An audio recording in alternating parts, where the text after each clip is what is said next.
the world that walks the line. There's a rare few who think outside the box together for the crew. To break the equations, not bound to any rule. Exposing to the world the universe is all view. It takes the talent of the craftsman, it takes the mind of the fool, to make the vision realize energy and matter in a duel.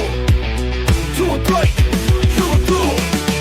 The old man bills was running through his head. Cheryl probably got it hiding under his bed. Penny up to Annie making power for days. Don't listen to a word that the straight no says. Mike building batteries that power a ship. Victor comes and talking math, that's the water spiral dip. Sean chucking plasma volts a mile long. Sheila on the video making tones from the prongs. Bernie breaking matter, they said it couldn't be done. And to all the people in the chat, I know you're having fun. So it's time to spend your Saturday with the doping old man Bills. Hello everybody and welcome. My name is Nathan, otherwise known as Old Man Bills. What's up, Joe?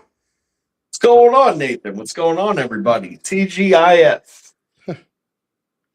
Right on, man. Joe, we got some fun stuff to get into, man. Fusion, it's easy. So explain it. Yeah. Well, I mean, I think we came up with this one on one of Ashton's recent post, and I love to give credit where credit's due, because I don't maybe watch him as much as some other people do, or whatever have you, but I will admit that he has a knack for being able to find kind of like older references and resources of people that were doing stuff kind of all along, and then being able to connect it to some of the technology and the physics that we see today, and really, really good at that. And the other day, I guess I saw him have more or less like a seminar presentation from the I don't know, looked like the late 90s. And it was this guy who basically said that fusion is actually pretty damn easy, and realistically, the fundamentals, the things that you need to bring together in order to have a fusion reaction that's, better than what we generally have today is, very few things. And that when they rediscovered this, and they brought it to the attention of the government agencies in order to get funding and grants, right? More or less the feedback that they got on this was, well, this is wonderful and all, but this isn't a project. We want a project. This already works. It's too easy to be done, and it's not too cheap. So it's too easy and too cheap, and the idea was kind of put off because of that, because they were afraid of losing funding for fusion research.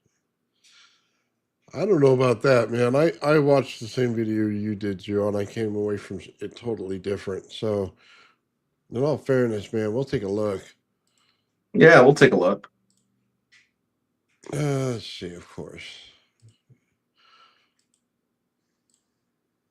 Yeah, and there were the original live that he put up. I couldn't find it, but it looks like he had broken it up into segments and put it as videos. So not all those videos that I sent you, they're not complete, Oh, I understand. I can look at the structure and tell you exactly what he was doing. So give me a second. I'm just looking for a certain thing. This right here.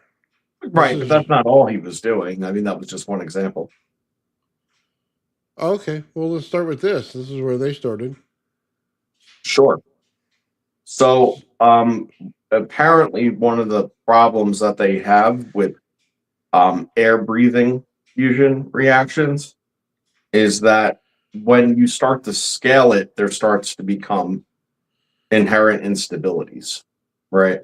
And he's actually not the first person I've heard to say that. That's actually been said by a couple people that are doing fusion reactions that are of proper geometry, right?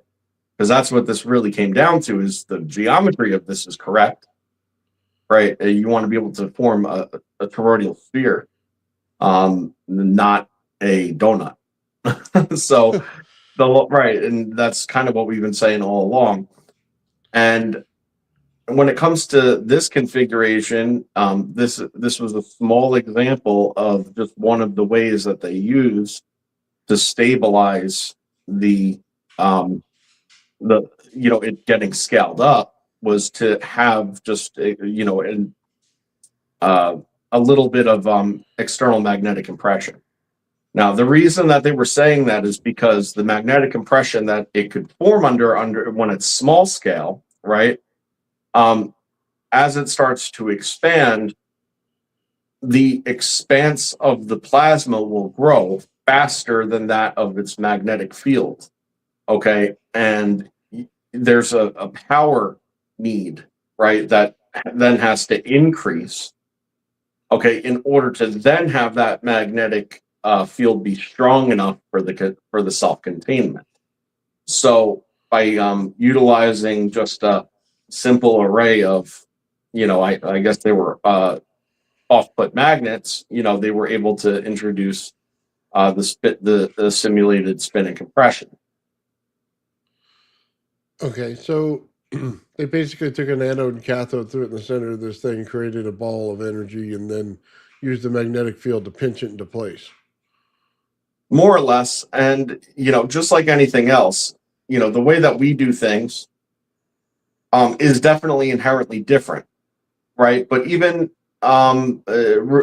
we haven't really been bringing it up in scale either, right? To really know what sort of issues might lie ahead with that or not, potentially, or if we have alternative ways of getting over that when it comes to RAV. Okay, but they're saying that in their experiments, at least, they were experiencing those instabilities. And they also had a couple of different configurations. Some of them were using water as well, both, to actually act as like an electron delivery, and it was kind of interesting and cooling, because evidently, once it starts to expand and contract significantly, it starts to come into contact with the material of what you're, using, which is why in our instance, clay and rock and stuff like that is so great. But they were using more susceptible materials, and it was leading to material failures. Okay, interesting. Mm-hmm. I'll tell you this right now: a magnet is basically energy over time. So at some point, magnets give out, and you only get so much value out of them for so long. Even if you create an electromagnet, then you get into the cost effect of the electromagnet, and just running it would set your project under infusion because it costs too much to run the magnets. They're too powerful. So you run an overrun right away before you even got fusion really started. Yeah, I don't disagree with that entirely. I mean, I think that there's elements of it that might, you know, like for instance, you don't necessarily need massive external magnetic compression. You know, all you need is it to be alternating in the same way that's going to entice the spin, because the spin leads to the stability and therefore also the compression. So there's a multiplying factor that occurs, when you introduce multiple magnetic fields in. So if you have you need multiple magnetic fields regardless. So you might as well have them running it properly and situated with the polarities correct, to allow for the optimization of what's already occurring in the structured plasma.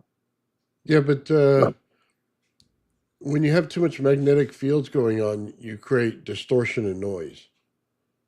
What's going Yeah. on there. One of the special things about the RAV is the frequencies themselves are in resonance, so there's no noise in it. But when you artificially put a magnetic field on something, you put noise into it. So what does that do? That breaks the coherence of the actual resonance.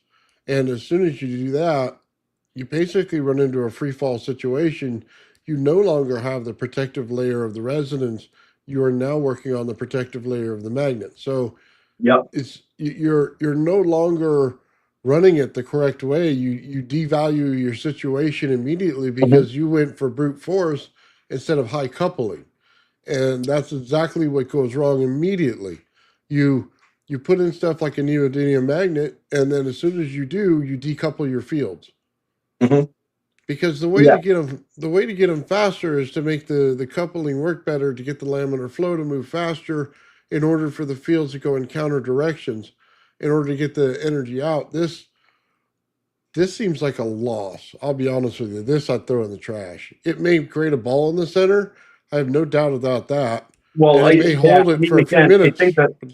I think that this was the proof that the scale, of it was insignificant, and that was sort of the idea behind even displaying it in this way, because the way that it had been approached previously and was and is still being approached, is in massive reactors that cost hundreds of millions, if not billions of dollars, that fail all the time and et cetera. And the ironic thing is that once that guy that was talking in that video kind of got to his summation, like the whole point was because this got sort of, had the can kicked down the road, wasn't going to get funding, you know, he then knew what it was that they wanted to get funded.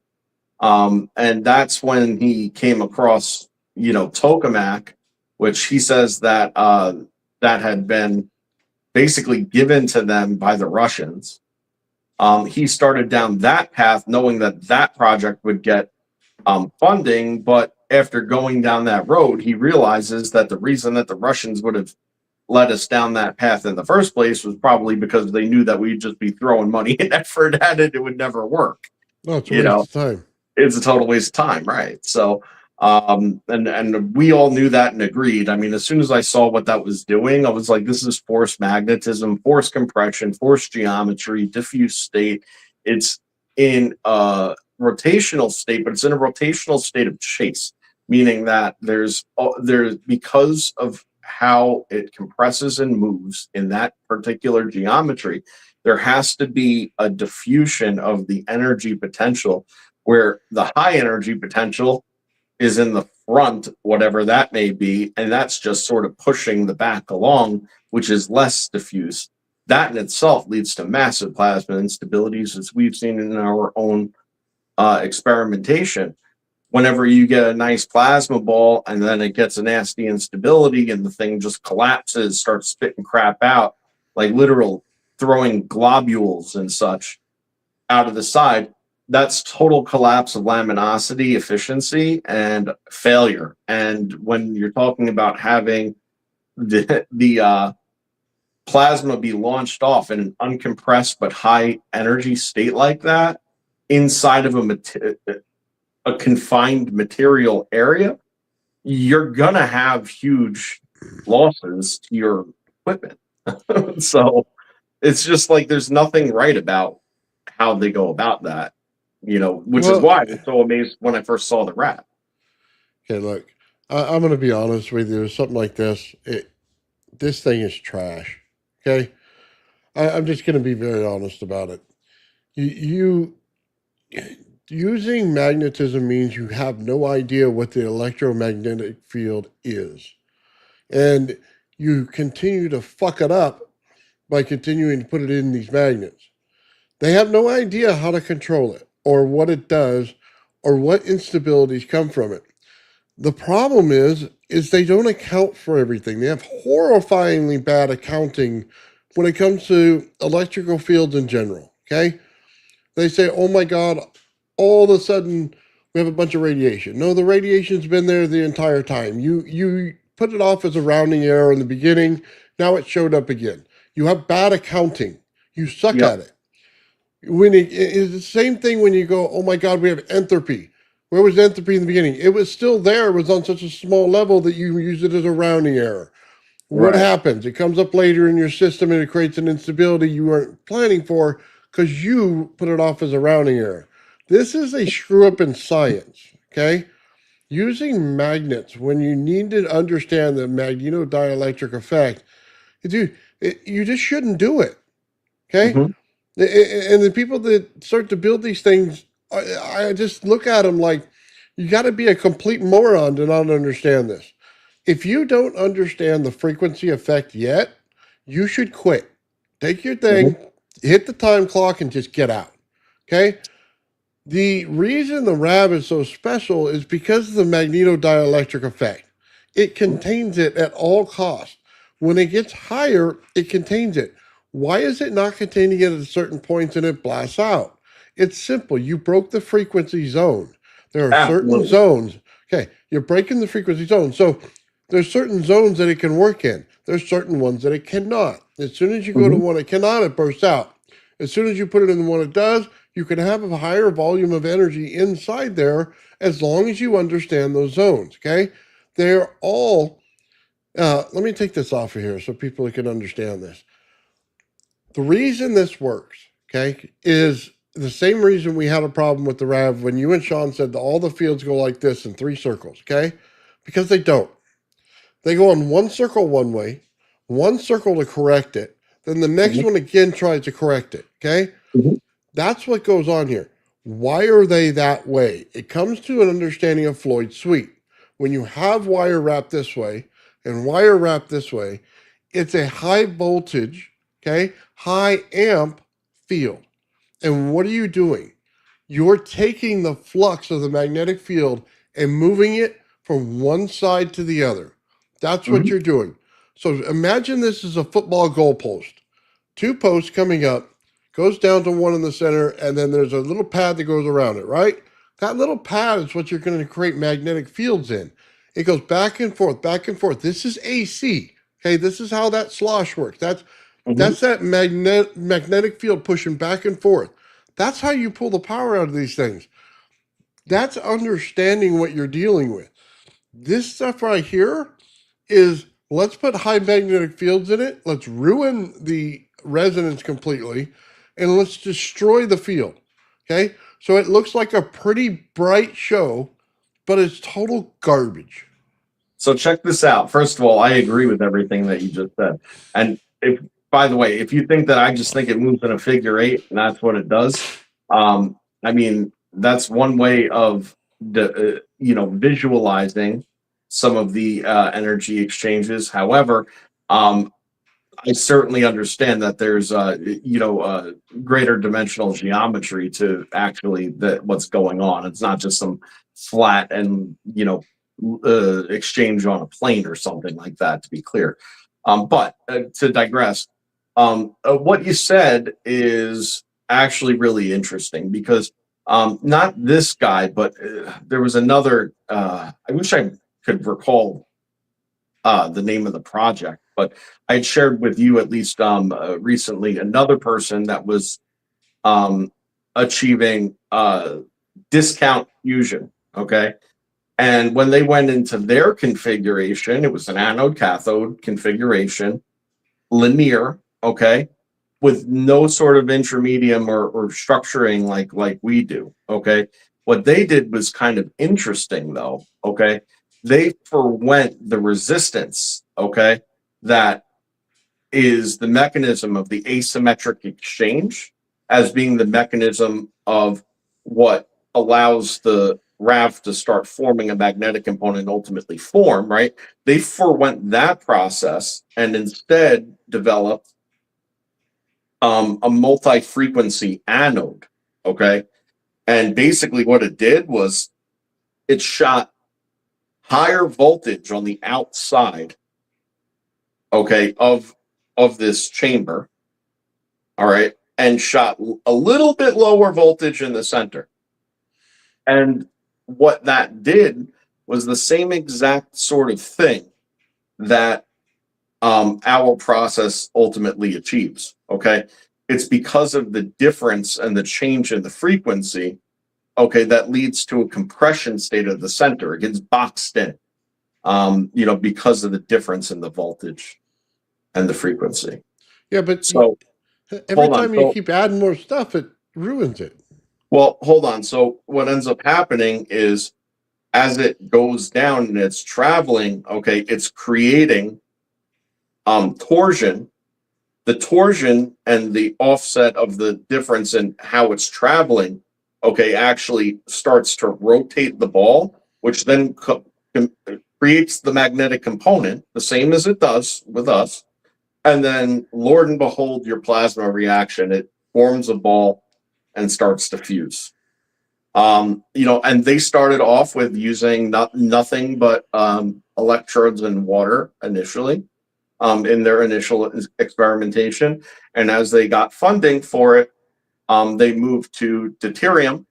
And then, once they introduced the deuterium into the equation, okay, all of the magnetic components, everything, all the structuring, everything that was occurring was amplified, by orders of magnitude. So the reaction was more efficient, lasting longer, more powerful in output. And what it was doing was also producing out of that reaction tritium. And then the tritium would be refed directly into the system to act as more fuel, like electron fuel.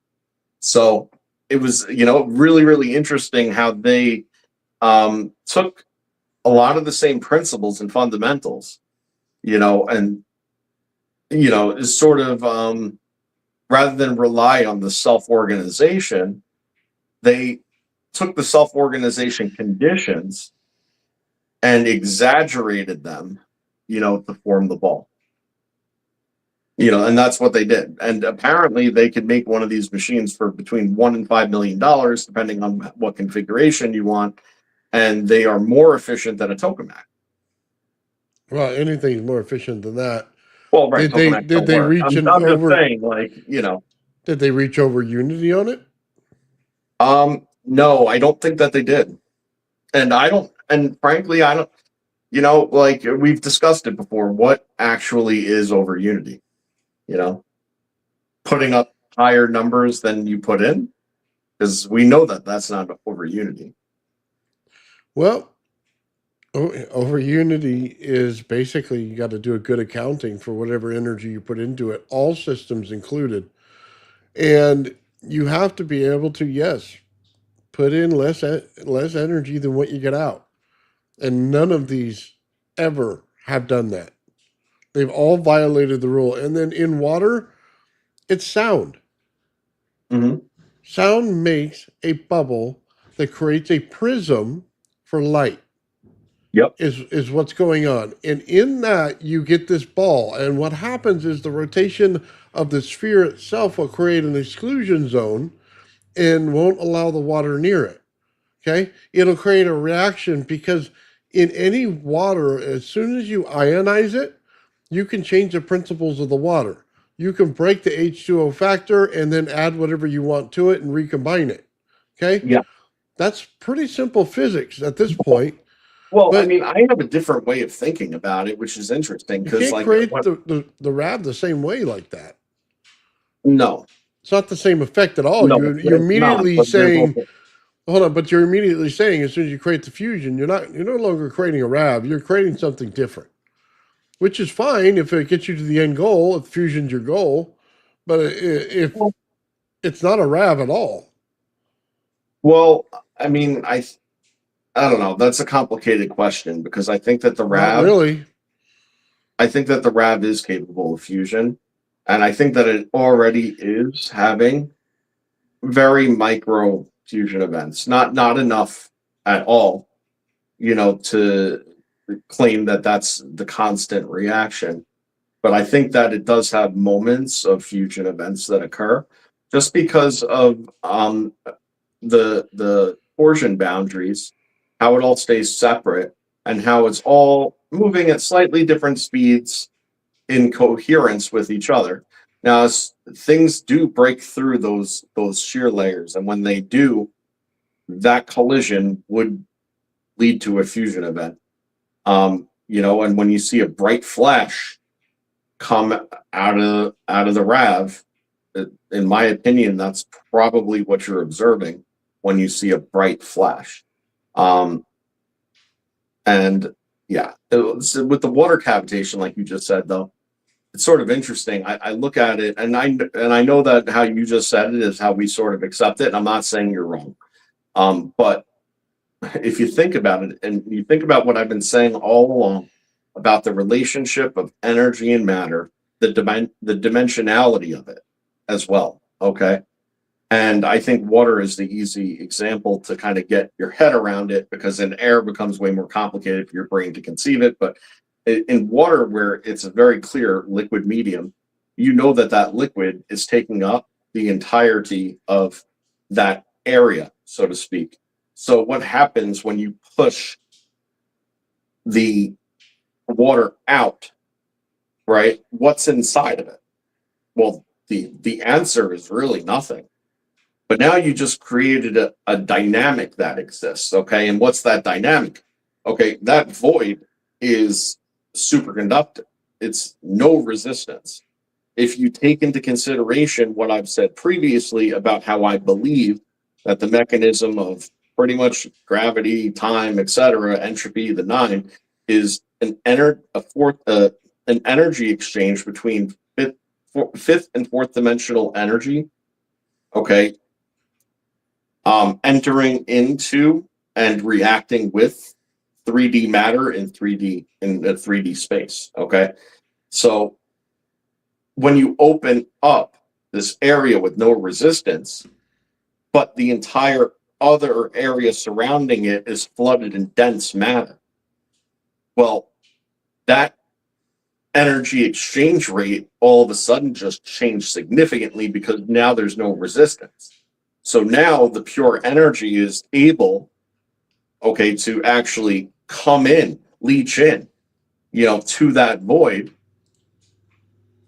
And then when it collapses, there's a large energy release here, because when it closes, there's energy that's trapped, but it's no longer contained in the vacuum. So that's what I'm saying about it. So I don't know. I just think it's an interesting way to look at it. If you, start thinking about it as a little bit of a thought experiment, but. Okay. Let me see if I can't find the picture for you.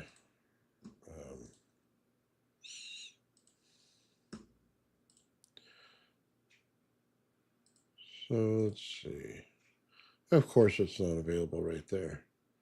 Starting to really dislike this StreamYard thing, to be very honest with you.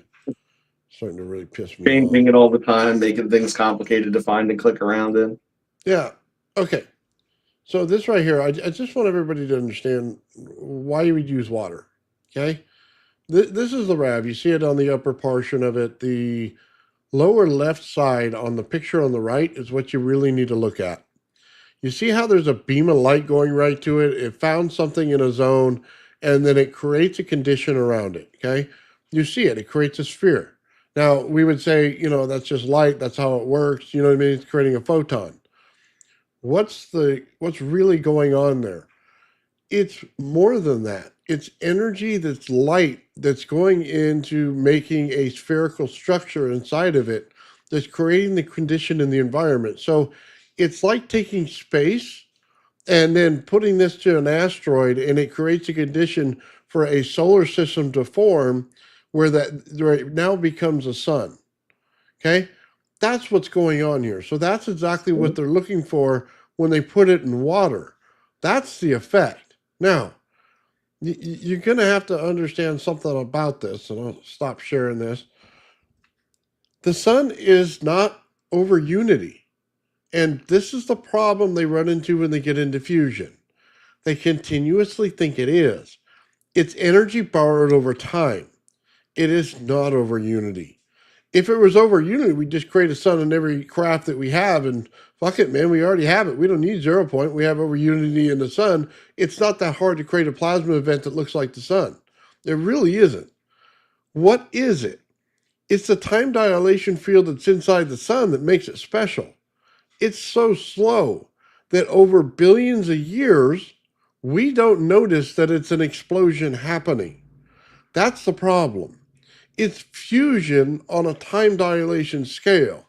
Mhm. In the beginning, it was not over unity. In the middle, it is over unity. And then it'll go back out of unity at the end. It'll start to grow, it'll become a giant, and then it'll collapse back into a dwarf star or something like that, and then create a black hole event because it's missing mass.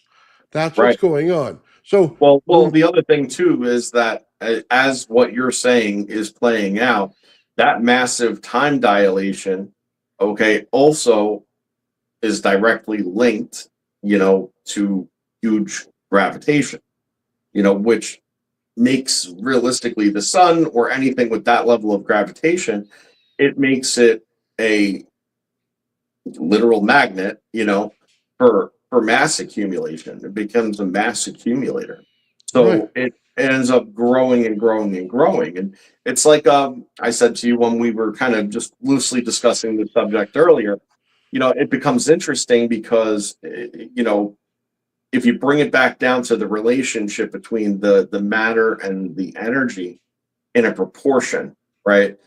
Well, if the matter gets to a certain point where the ratio is no longer in play and the script is flipped, well, now it's in a state of decomposition, because the matter is winning over the energy, and that's sort of Okay, but we're in an expansion phase of an explosion, is what we are right now. Okay? That's why it's creating the helium. That's why it's creating other elements out of it. We are in the expansion phase of it. That means that planets will still go further out every single time. They keep moving further and further away from the sun because we're in the explosion side of it. So, what is the key factor here? We want to capture the energy at the point that it's exploding, okay, where it has the most energy humanly possible at that point in time. Then, when it dissipates, we no longer collect it. We shut the valve off to stop collecting it. That's why 2 revs is so important. It's bouncing back and forth. It's a continuous explosion event between one and the other. You're creating a mass force in one, then you're shifting the flux to the other side and creating a mass force in the other, but you're doing it where it goes out of the realm of the rev, where it goes into the air. Then you capture it. But that's the whole point of time dilation, though. If you do not understand the sun as time dilation, you fail in the experiment. Every single absolutely agree. fusion, every Yep. single fusion one does not understand that. As soon as they go and put magnets in it, they failed to understand the experiment properly. You must create time dilation. Time dilation is only created by frequency. It's created because as the fields go rotational, rotational, rotational, okay, and rotational. Mhm. That's the only way you get time dilation. That means that you're slowing down the effect of the explosion so that you can pull more energy out at that point in time. You do not get a good effect when you just continuously hold energy in one spot. You do not have enough energy to pour into it. You need the explosion event. In holding the stuff in one spot with magnets, you automatically fail. It's a massive failure right off the bat. You didn't understand it. You didn't understand the explosion over time. You didn't know to slow down the reaction to pull the energy out in that point in time. This is Floyd's suite, okay? It is simple. Boom, boom, boom, boom, boom, creating AC going in a flux of magnetism. Okay. So let me ask you this. What does that mean for how science currently ages the universe, right? Because what this ultimately means, They're okay, wrong. well, not only are they wrong, but why are they wrong? Well, I mean, I have a proposition, you know, take it if you will, but if it all has to do with density, energy and matter density levels, right? We know that per entropy, right? It's always going to go like low to high, right? And the way that it ends up working is that the time as we currently experience it and currently measure it, right, could have been, much slower or faster back as per our perception back then, and things just keep going faster and faster as we go along. So all the first events may well have, taken a very long time, but then it just gets pushed faster and faster and faster and faster. See? So it's like, how do you work out that equation to actually get an accurate, as we perceive it and measure it on planet Earth time? Like the universe doesn't work on our clock because it's not subject to it might be subject to the same rules, but it's not all experienced the same because it's all relative. Okay, You so know? I know why. The speed of light is determined based on the sun. Okay, the sun's output determines the speed of light. It creates the condition, it creates the center of everything. And as soon as it does that, it sets a speed limit in that particular area. So every solar system has its own speed limit based on their sun. That's Mhm. what physics is missing. They think they're all the same. It's not. It's all dependent on the size of the sun and what it's doing and the speed that light it puts out, which is not really the speed of light. It's how fast you can energize the next field around it is really what it is, because things don't build out in little waves that wiggle like this. That's a bunch of horse shit. Okay, you build out a sphere, it builds out another one out from it and another one out from it, keeps building sheath zones, and every time you energize it, the sheath zones will actually glow until it hits another object, and as soon as it hits the object, that glows. Okay, that's a Mhm. photon when it does it. But it's not this fucking wiggly wave like this, like everybody thinks. That's fucking asinine. It's Well, spheres that go into sheath zones, with the sheath zones amplify the energy because that's where all the energy is. And that's where the state of energy is, because there's positive and negative in there together. So what does it do? It makes it brighter. It gives it more energy. That's how it's working. We're literally on Earth sitting in one of the sheath zones that goes around the sun. That's what we are. That's where every planet is, on that's every sheath absolutely, zone. yeah, that's absolutely correct. And a good way of visualizing that is an example that I gave quite a while back about this experience that I had when I was I was sitting on a wiggly rock that was partially in the water on a very, very calm day. And, like I inadvertently had just like kind of pressed the rock and it made a wave, that I saw. And I was like, oh, this is cool. I want to see something. So I just started to rock back and forth at the same rate, and it was putting it out and putting it out and putting it out. And then, as I had said, it actually took rocks that were under the surface, okay, of the water, and then it would start to create resonance with these certain nodal points under the surface. That's because the wave is not just this, and it works in layers. You see, we observe it at the surface, and it's most apparent at the surface like that. Okay, but there's something going on above and below the surface of the water. And what's ending up happening is the wave pattern is actually tied to and repeating underneath the initial wave that you're observing, but at a slightly different rate and amplitude. Okay, and then so on, and then so on, until it becomes so nominal that it ceases any further. But when you start to scale it the way that it goes, well, that would be a sphere. And just like anything else, when you create a difference in the geometry and it's in a state of propagation, even if it's two different mediums, like for instance, a surface of water that has ripples and waves going, and then the air, okay, it's actually having that same effect on the air above it as well, that would follow the same exact rules. Okay, I don't think that the water in the pond works the same as the spheres around the planet. Okay, Why they it's build out? creating the traditional wave like this in the water. Okay, but not on the outside of the planet. That's energy zoning. Okay, it's coupling. This is moving waves as a traditional fashion, where the viscosity of the water itself slows everything down because it's different than the viscosity of the air. It's not. It's actually the disturbance that's the mechanism of the wave, because you could still create a wave in a liquid medium in a vacuum. It's the resistance, the surface resistance would be different, but that's only a resistance equation. It has nothing to do with whether or not it's there and what it's doing. As far as what I was just saying about how it builds up, it builds out in layers, right? So if you were to take that same exact situation, but rather than me be at the edge of the water, instead I'm surrounded by water on the same exact situation, right? And each clack would put out a 360-degree pulse wave, I you agree know, with that. It's a right? physical wave, though.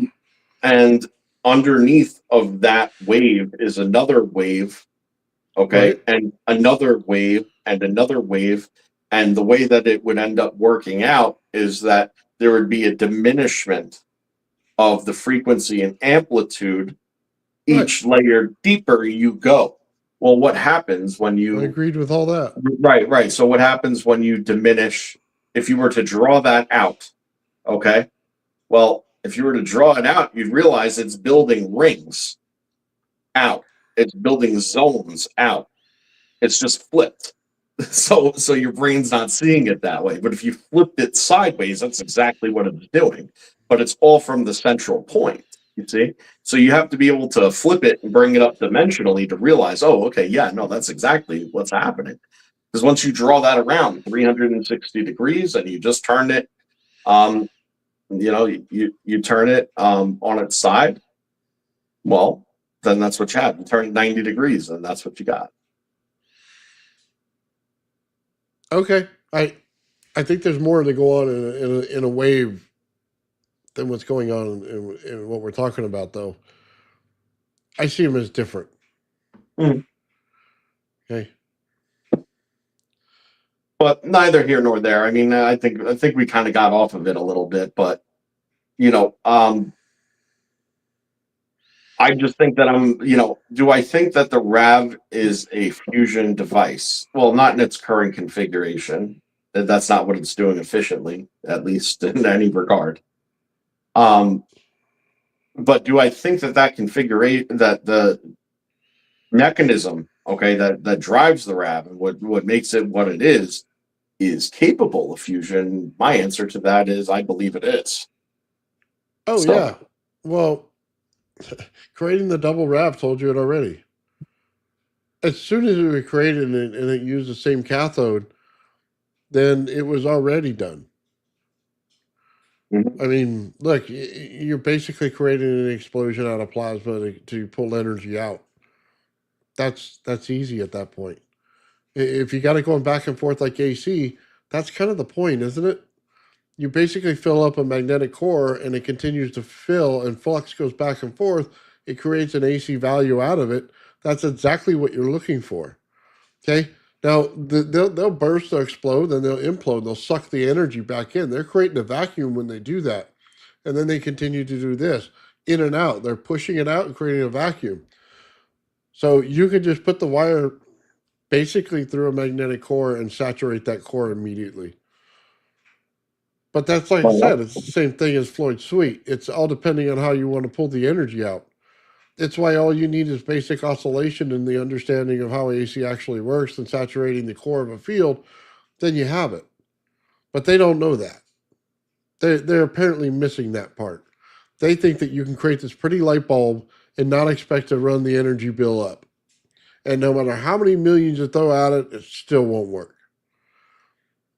And if you want to create more energy with the water and things like that, then you have to do it through sound. That you have to use the right medium for the right thing that you're building. You know what I mean? Mhm. Otherwise, you're in trouble. But they all will collide. That's why we have light that comes out and creates that effect where it creates that zone that's around it and stuff, right? Because it acts like it's in the water and it creates a sound in order to make things spherical. Then it basically creates a prism inside of it for light. And then the light comes out, right? As it spins, anything that spins that has energy creates a magnetic field around it. It's that simple. It comes out and it'll keep building out and building out.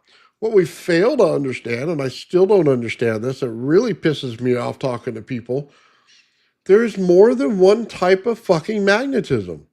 And because you don't realize that, you fuck up everything.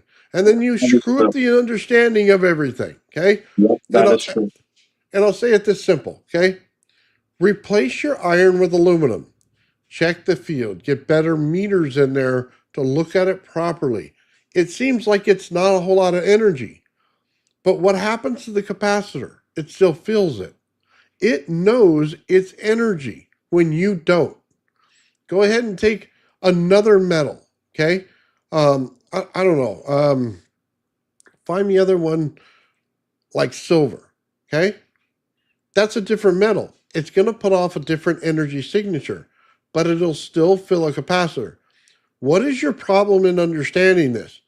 Is that the earth itself has all of the metals inside of it, and all of the energy goes through every single one of those pieces of metal and creates a secondary and third, fourth, fifth, up into the 20s and 30s, different magnetic fields that are going on all around you at all times.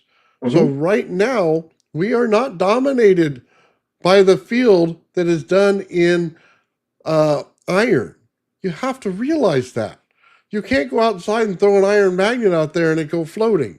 Okay, we're not in that field. Nope. No, it's we're not. dominated by something else, and that's what you're not understanding. It frustrates the living daylights out of me. Oh, we could just flip an equation. No, you can't, because your equations are wrong in the beginning. You have bad accounting from day one. From day one. As soon as you knew that the sun was emergent and that it was an explosion, you should have realized that everything, including gravity, became emergent. The gravity became emergent. All of it at that same time. It is not set in stone. For those of you who think about it, go drop some apples on top of your head. Go take two balls and swing them and drop them. Okay? You are in the wrong. You're dealing with 19th century physics that is just wrong.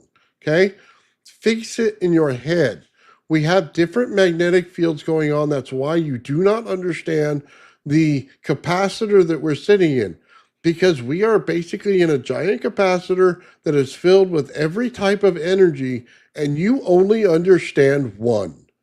That's the whole crisis going on. And number two, there's so much energy there, you couldn't hope to put out your field bigger than the energy. And you go, hold on, this one gets me all the time. My magnet's field is stronger than gravity. No, it isn't, you jackass. Okay? You are in the wrong locality. Let's move you towards the core of the planet. What happens? Your magnet couldn't wipe your ass compared to the gravity going on in there. Okay? You would be crushed like a little worm. Just like that. Because you're not looking at it. That amount of energy from the center core of our planet has to extend all the way past the moon. Okay? In order to do that, it is magnitudes more in strength than your little fucking magnet. Okay? It's the locality that you're in. It's the field that you're in that's different. You're comparing apples to oranges, and you should not do that. Okay?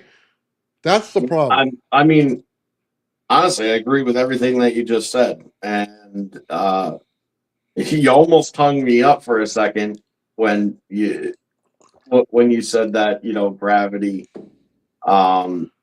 was stronger than magnetism, but you make a good point because it's relativistic, Depends on where you are. right? It's relativistic, and your magnet does not get stronger based on the gravity, so because there would be no gradient of the magnetism, that something that a magnet could pick up at the surface, let's say that it's got a maximum load rating of 100 pounds or something, or it could pick up 100 pounds on the surface. Cool. Like you said, and I agree with you. You bring that down in closer to the center point of the gravity, where the greatest coalescence is, the greatest pull, the highest mass pressure. right, exist, and the energy gradients create such high gravity in that case that 100 pounds may well weigh 1,000, but your magnet still will only pick up the 100. So what then? Like there's a point on that chart where those lines cross. Mhm. So if you're looking, as far as on the planet is concerned, or in the atmosphere, or in space, magnets are greater than magnetism under those circumstances. But are they on Saturn or Jupiter? Well, Like hold on. are they I there? don't even agree with him on the surface of the Earth, and I'll tell you why. Because you're grading the magnetic field based on iron. You're not grading it based on the energy field that's around you. They're apples and oranges. They don't even have the same field going around them. It's No, like, okay. so you say, yeah, I got an electret in one hand and I got a magnet in the other, right? Both put out the same value if you put them into energy and get them into frequency and you know what I mean, things like that, right? But they're not the same. One field seems weaker in the electret than it does in the magnetism, right? But they could be putting the same value to a capacitor. Mhm. That's the problem. We're in a giant freaking capacitor. You have to understand which energy you're creating in order to understand why you think that way. You're not thinking the correct way when you say, I have an iron boron magnet and it's stronger than gravity. No, it's in a displacement from gravity. It's not in the same field as the gravity. Therefore, Mhm. you cannot equalize the two together. Not It only not never the can same happen. field, but it's not in the same location in the field. And that's one thing that I've kind of brought to light several times, where you are relative to the field is significant because that actually tells you what the magnetic properties are, where you are. So when you take off from Earth and you look at, you know, us from thousands of miles away, and you were to sit there and imagine that magnetosphere, uh, you know, chart, our relationship with the sun that creates that magnetosphere, right? I mean, those are the outer reaches of our magnetic field as a planet. So, what that really indicates is that when you're on the surface, okay, you're in the upper but inner layers, okay, of that magnetic field. Now, also, you could see this because what do we know that we have in like the in the mantle, for instance, or what do we observe when we look up at the sky? Well, we observe, here weather, and the weather patterns are based on these eddy currents that are occurring, and that's an inner geometry of magnetism.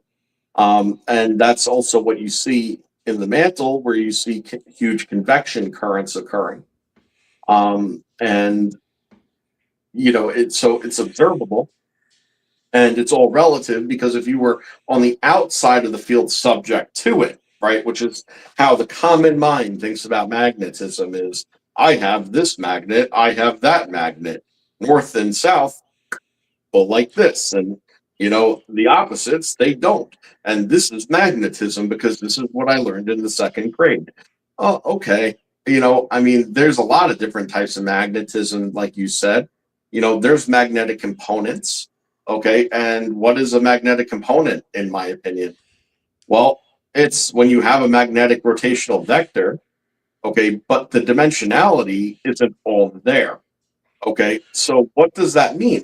Well, that means that it has a magnetic potential. Okay, Oh, so a hold on. magnetic. You're saying the fields aren't there at all times? Well, it depends on what and what's doing.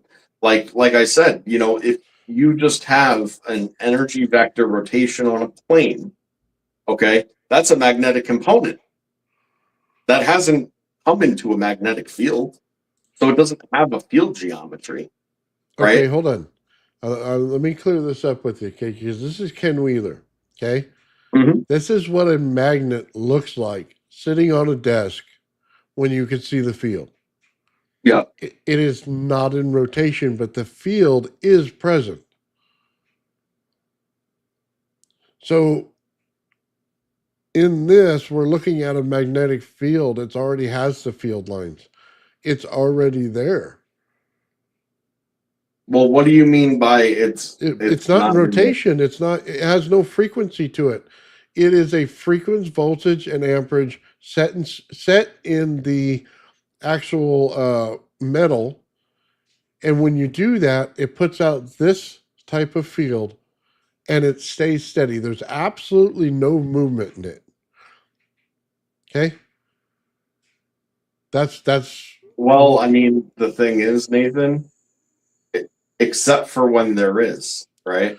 And that's where magnetic flux comes into play. well. Then you get And into like electromagnets and rotational magnets. Then yeah, then there's or just creating flux in general. I mean, if you take two magnets and bring them together, traditional magnets in second grade fashion, okay, and you're just playing with them like the negative and negative pole, you're just wobbling them against each other. Well, I mean, that's creating a magnetic flux. That's creating distortion of the set field geometries, and I mean, that's kind of what's interesting about it. It is fixed in place because it's stable, because that's how it's going to create, but well. it's not impermeable. But why? Dimensionality, right? So there's certain conditions that this type of magnetism could affect three-dimensionally that could allow you to, like Ken Wheeler was showing here, right? Can have you be able to display what it is that the effect in our dimension is. Okay. But the whole nuance to it is that 3D, most 3D matter, okay, isn't attracted to a magnet, right? Or isn't necessarily influenced greatly by magnetism. Um, and that's because of the dimensionality of the lattice structure of the material. So, it's literally what you're seeing something like this, okay? You're actually seeing a three-dimensional representation of an upper dimensional geometry's manifestation in 3D, in its effect of 3D matter, right? But it doesn't affect all 3D matter, right? And that's because there's certain components of it that just like aren't extra Well, dimensional. Some things are I, just matter. I think gravity might argue with that. Let's stick to this magnet real quick, just so we all understand what this is. This is a magnetodielectric effect that's basically frequency frozen in time.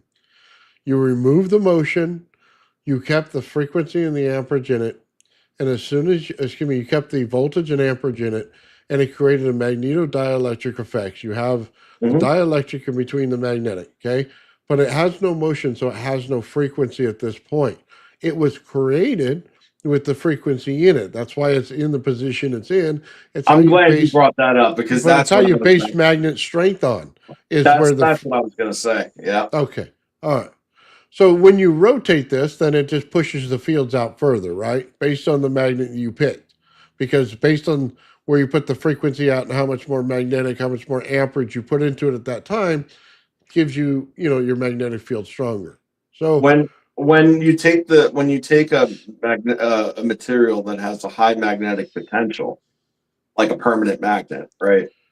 Its lattice structure is that if you apply a charge to it, a current to it, that uh, that energy is actually going to become entrapped within the lattice structure. So, but not become part of the atomic makeup of the material. So, what ends up happening is you end up having energy that's introduced, and those electrons they start bouncing or bouncing around in a locked formation until they stabilize and then they become nodal. Okay, and then what? Because that lattice structure is as such, it all that energy together you know, in that lattice structure ends up creating the simulation, so to speak, of you know, a rotational vector of the energy. And you know, it's that the fact that it's structured that way that allows it to be fixed, because like you said, the frequency, you know, the electrical potential, okay, is frozen in the lattice structure of the material. It's Yeah, so it's built, it's it's introduced and it's built in. Hello. what's up, Bernie? Yeah, we got Vegas Bernie in the house. What's good, brother? Woo! Hope y'all are doing good. I'm sorry I couldn't join sooner. This is totally my style of episode. Cold fusion, way easier than you think. So you're letting one of my big secrets out because it's way easier than you think. Yeah, we're talking Yeah. about magnets right now, Bernie, and how Ken Wheeler showed that magnetic effect, that it's always there. Always fundamental force. Well, I don't know that it's a fundamental force. Basically, it's definitely an effect of a force, that's for sure. Definitely. Well, see, this is where we come into the whole part with Dr. What was his name? Dr. Waping you, Yep, Dr. You. Dr. You. Here's the problem with his argument. We just saw it from Ken Wheeler. That magnet didn't move. There's no oscillation. There's no frequency, like he said. So in a traditional magnet, there's no way in hell it could be, you know what I mean, gravity or anything else. The Yeah. problem is it's an electromagnet. That's what you have to base everything off of. It's definitely magnetism, but it's electromagnetism, which gives it it gives it a different property, which means it's always in motion, and it's never a stagnant field that builds out like a freaking donut. Okay, Yeah. that's just when they talk about that. This when you see, I don't want to say this. When you see what you're saying, you are now understanding what they were talking about when they said the magnetic field and why it works that way. Okay. Not Faraday, but the other guy. I forget what's his equations. Maxwell. Maxwell. Okay. This is Maxwell's equation right here.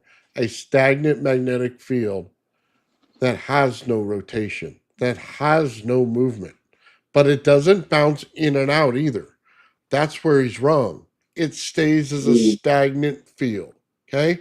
There's no So that's frequency to super it. nuanced though, Nathan, because like I It said has to about be. well, hold on. So like we said about the lattice structure being the mechanism in which those conditions can be created, the fact is that the energy that's locked up in that lattice structure, okay, it is stable, but it's stable in a form of rotational oscillation itself. So what you end up with is the macroscopic sum of the whole, which appears still. Okay, but that's only because that the energy that's trapped is the thing doing the oscillating, just very, very in onto itself and interactive of that of what's next to it and in relationship with it, which is another energy potential that's stuck. But So that's not the way whenever the you have equation's that, it's written. sitting there stuck like this, spinning around in a circle, and then the next thing over, it's doing the same thing. The sum of the whole, from what you can observe with your eyes, is something that is still. Okay, now No, that hold on, does not. no. We are not saying that that's moving. Well, I don't care on what scale you look at it. That there's ain't no moving. flow. There's no flow, but the cause of it is micro movement. Yeah, the cause of it because it had a frequency going through it at one time and it was stopped. Okay, and then that's what stuck. Okay, that's the field that was created. It doesn't continuously move. I'm not talking about the magnetic field that you're observing in that thing. I'm talking about what creates that magnetic field in the first place. So let me ask you this, and this is why I said it's nuanced. Okay, the field itself might not have flow in a permanent magnet, like you're saying, and I'm not disagreeing with that. But if all the parts that it's made of have a specific motion and are arranged in a certain way, is it still? Because that's what you're claiming, and I don't agree. You see, because you can't say it's still if the parts it's made of are all moving. Do you know why it's still? It is frequency locked in time. Okay. It is still because as soon as you change the frequency, you change the voltage and amperage and change the field itself. It is a thing locked in time. So if you put heat on it, you're going to change the frequency, which is going to change the amount of value of your magnet. Okay. But then you're adding motion to it. Isn't heat This has movement? no motion No, when But you heat heat it up, the movement. lattice structure changes, and then it because can you're no changing longer the bind. frequency. You're saying that the frequency is still moving. It's not. I know. I'm not saying that the frequency is moving. I agree If it with has what you're motion, you're saying saying, the but frequency's moving. That's what you're saying. If you're saying it has any motion, then the frequency must change. Mhm. I don't think you're picking up what I'm putting down.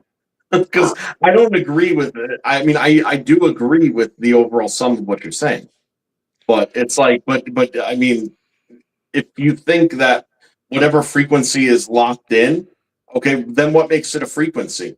What is it frequent of if it's not in some type of alternating state?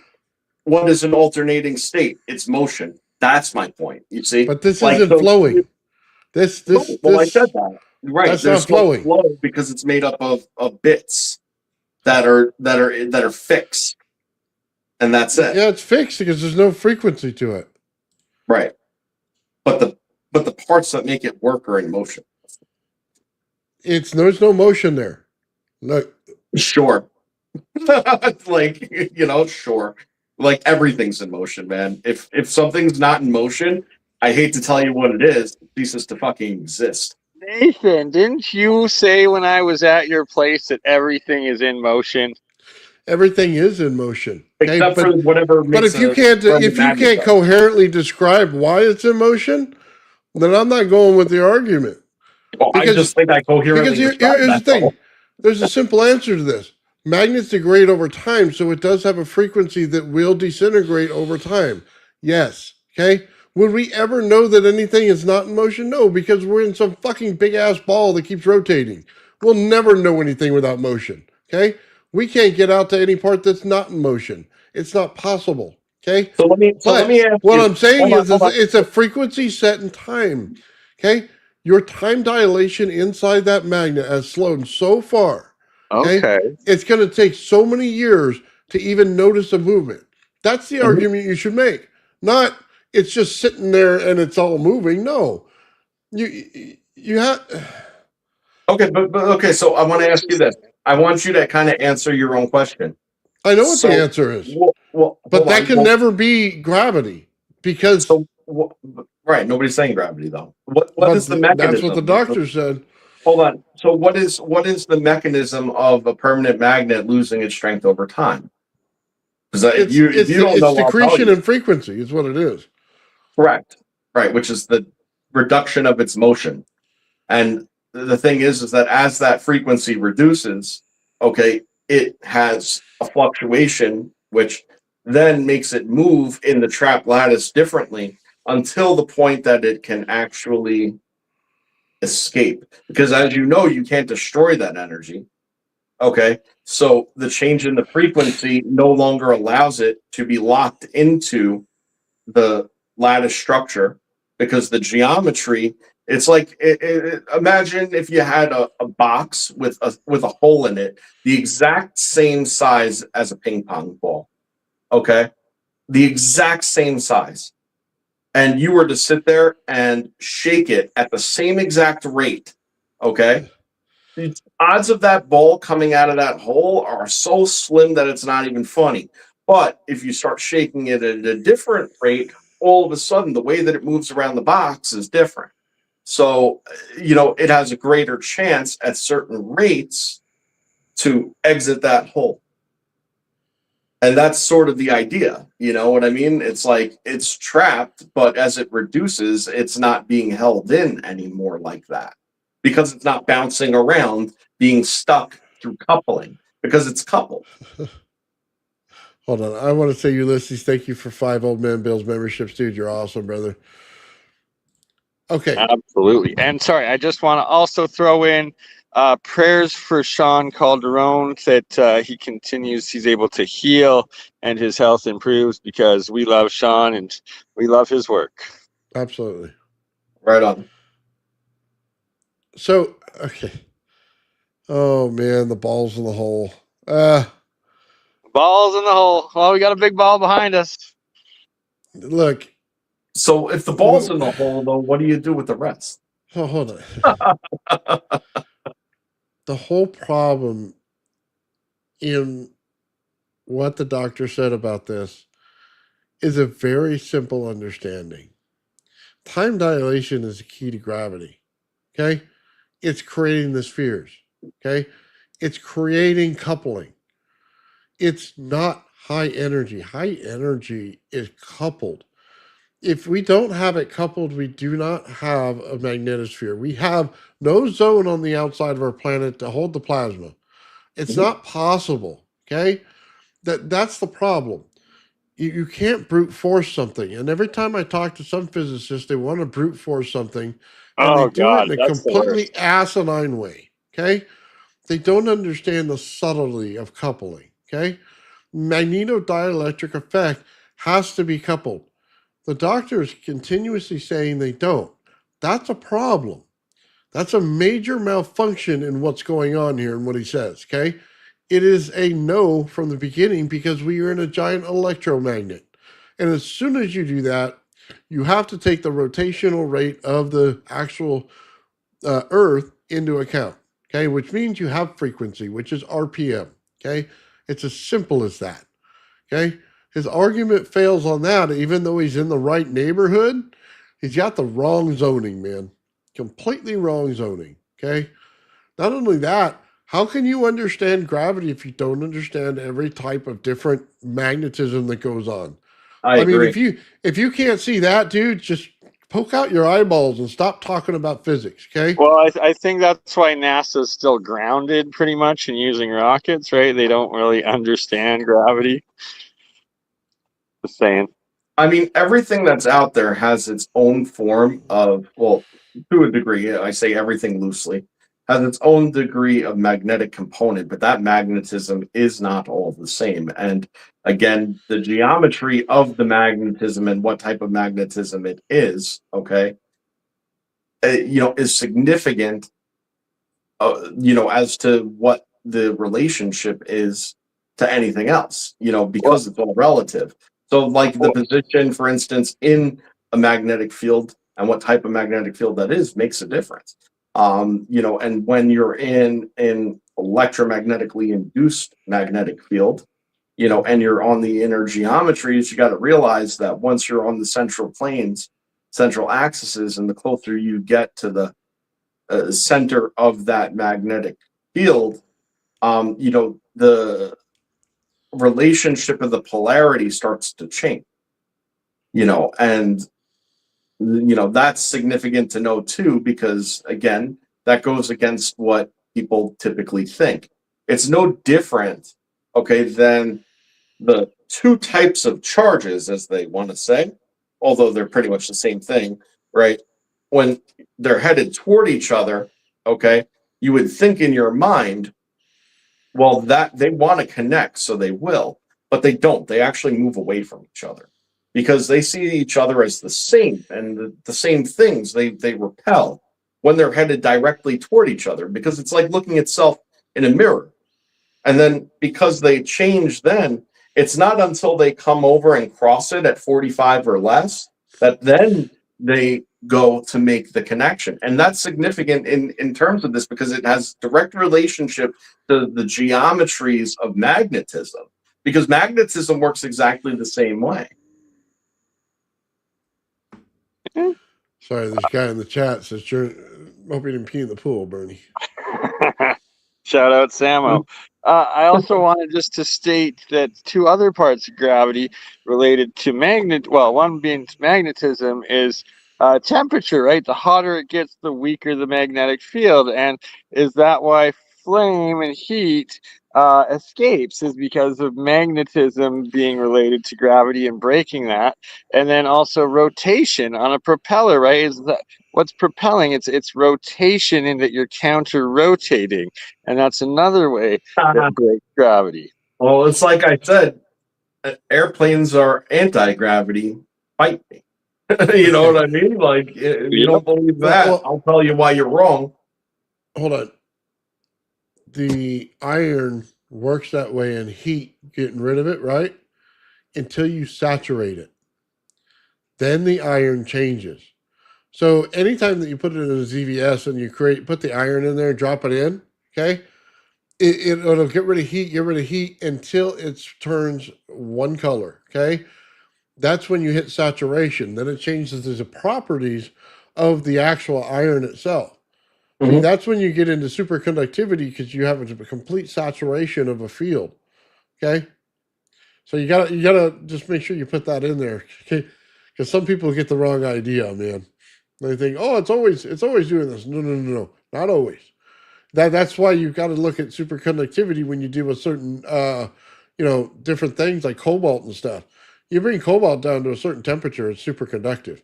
If I was in space, that would be the one metal that I use for everything. Okay, because when it gets to a superconductive property, boom, there goes a transformer.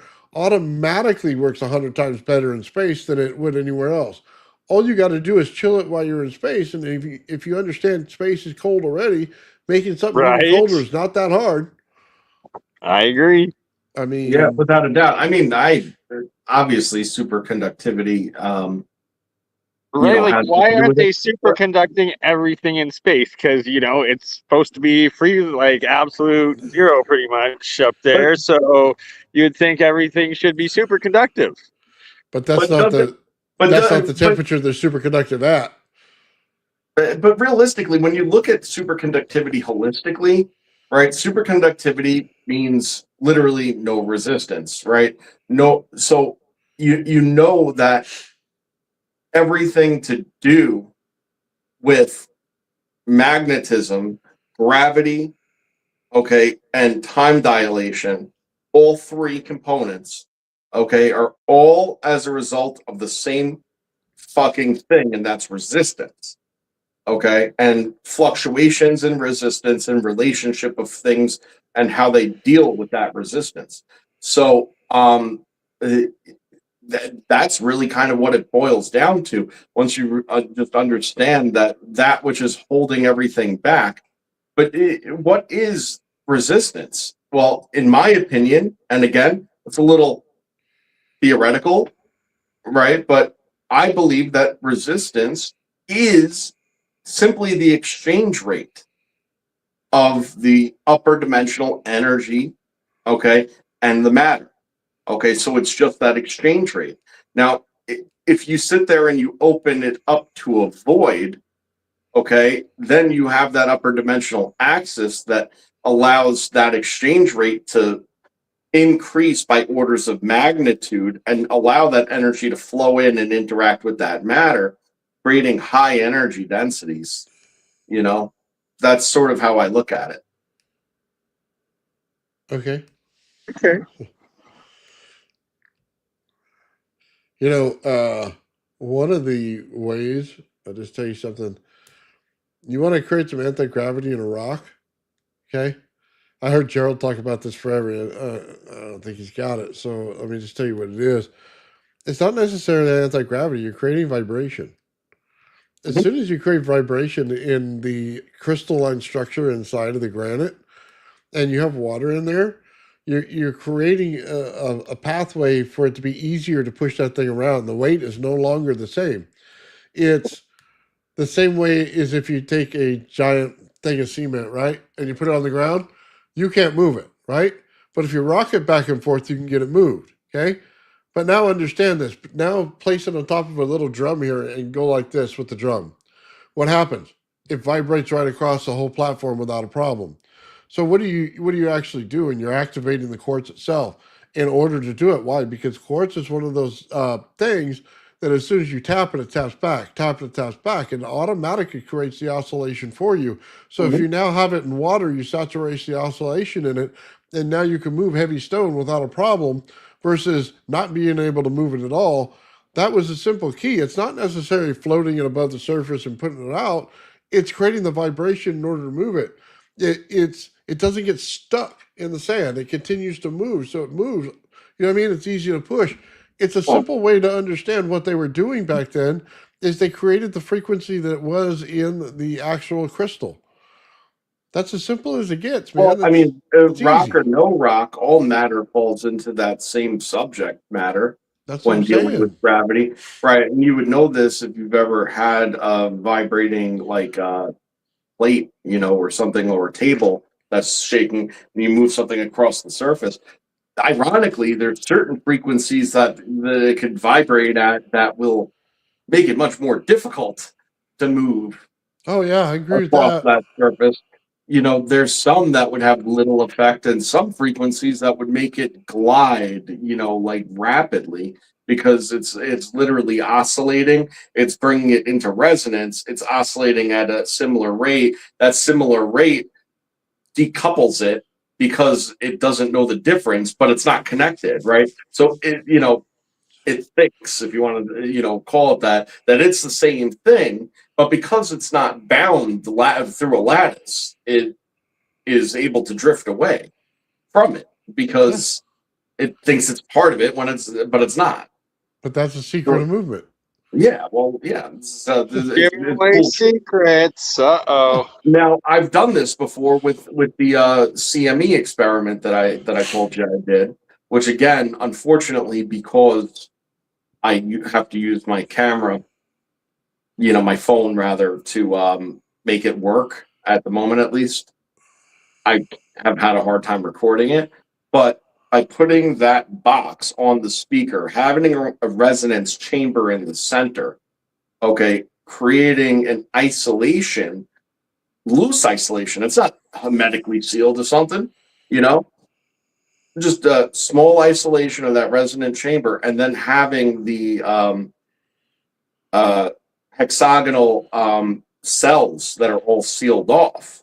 The amplification event is phenomenal that occurs, you know, and if you dampen, and remember, dampening is important when it comes to vibration, right?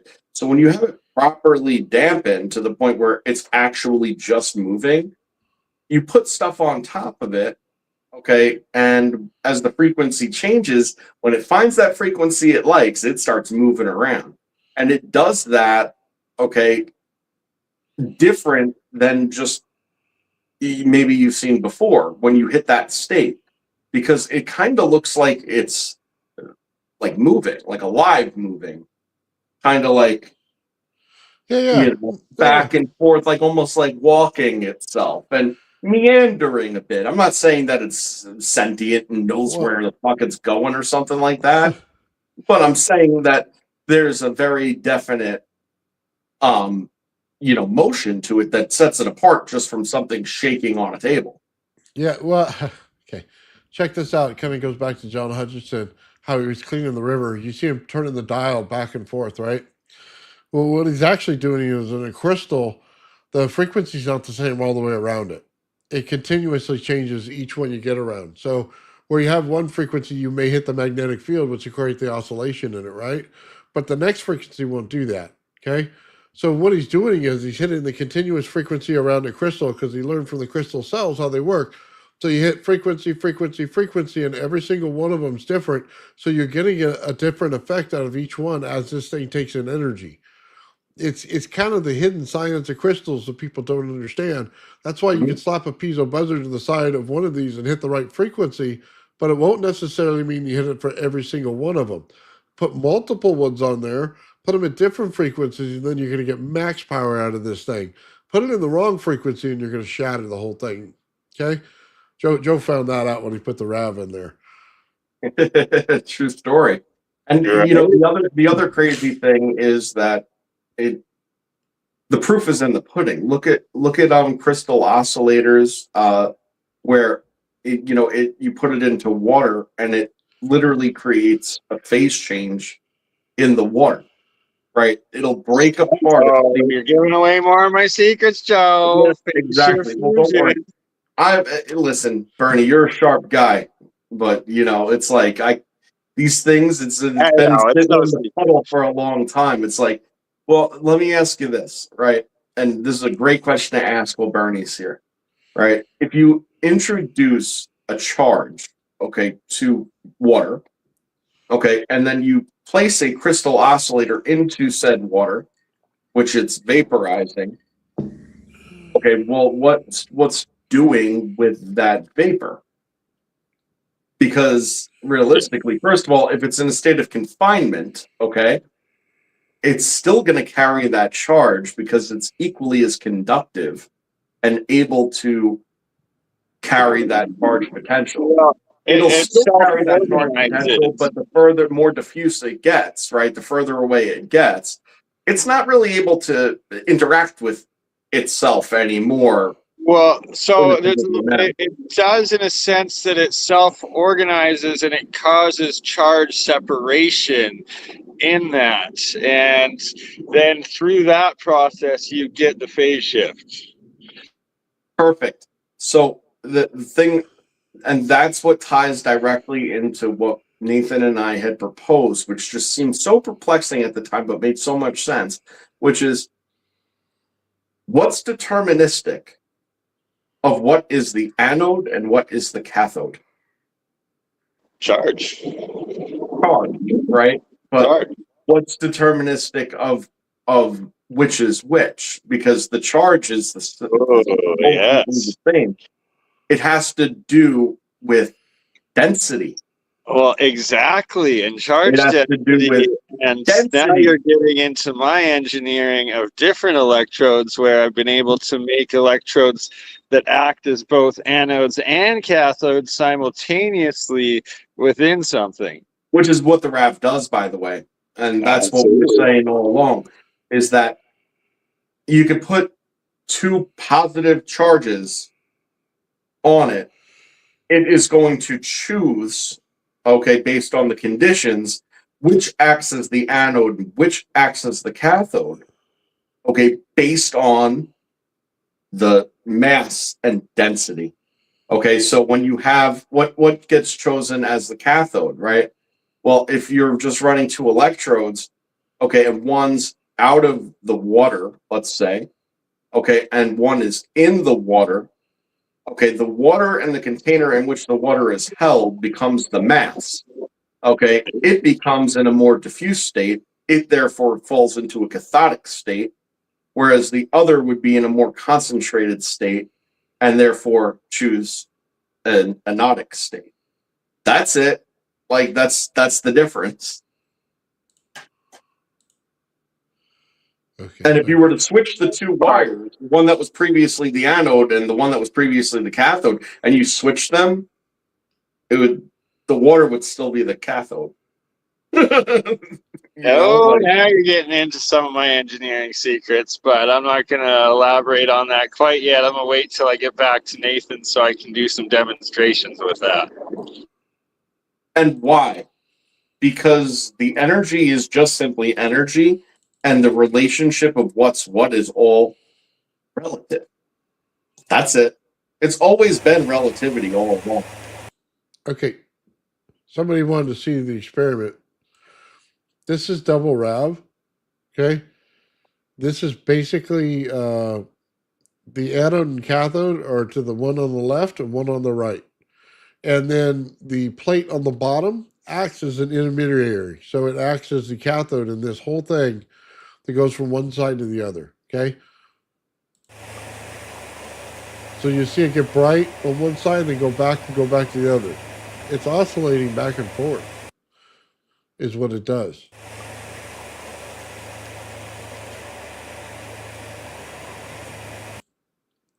So when you want to look at this, it's like a goalpost. Like I said, football goalpost, it's real easy.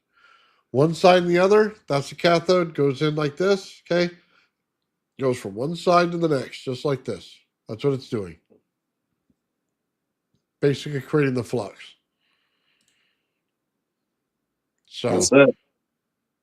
but the whole thing is to get it to create oscillation like that in an AC field, which is what BurnEye's doing in water. Mhm. It's automatically doing it as soon as he lets off the energy. I saw it myself when he did it. He unplugged it and the thing kept working. Right? It was pretty slick, huh? I thought it was. We should have Why, recorded thank that you. one.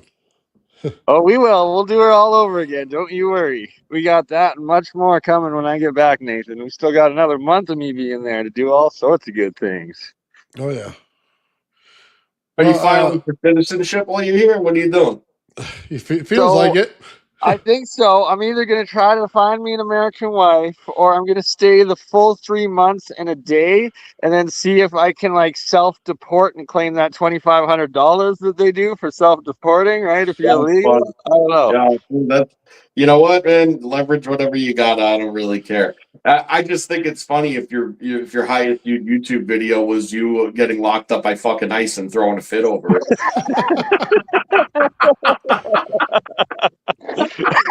I keep saying this, and so many people are like, Bernie, we're calling ice on you. I'm like, no, don't take my bounty.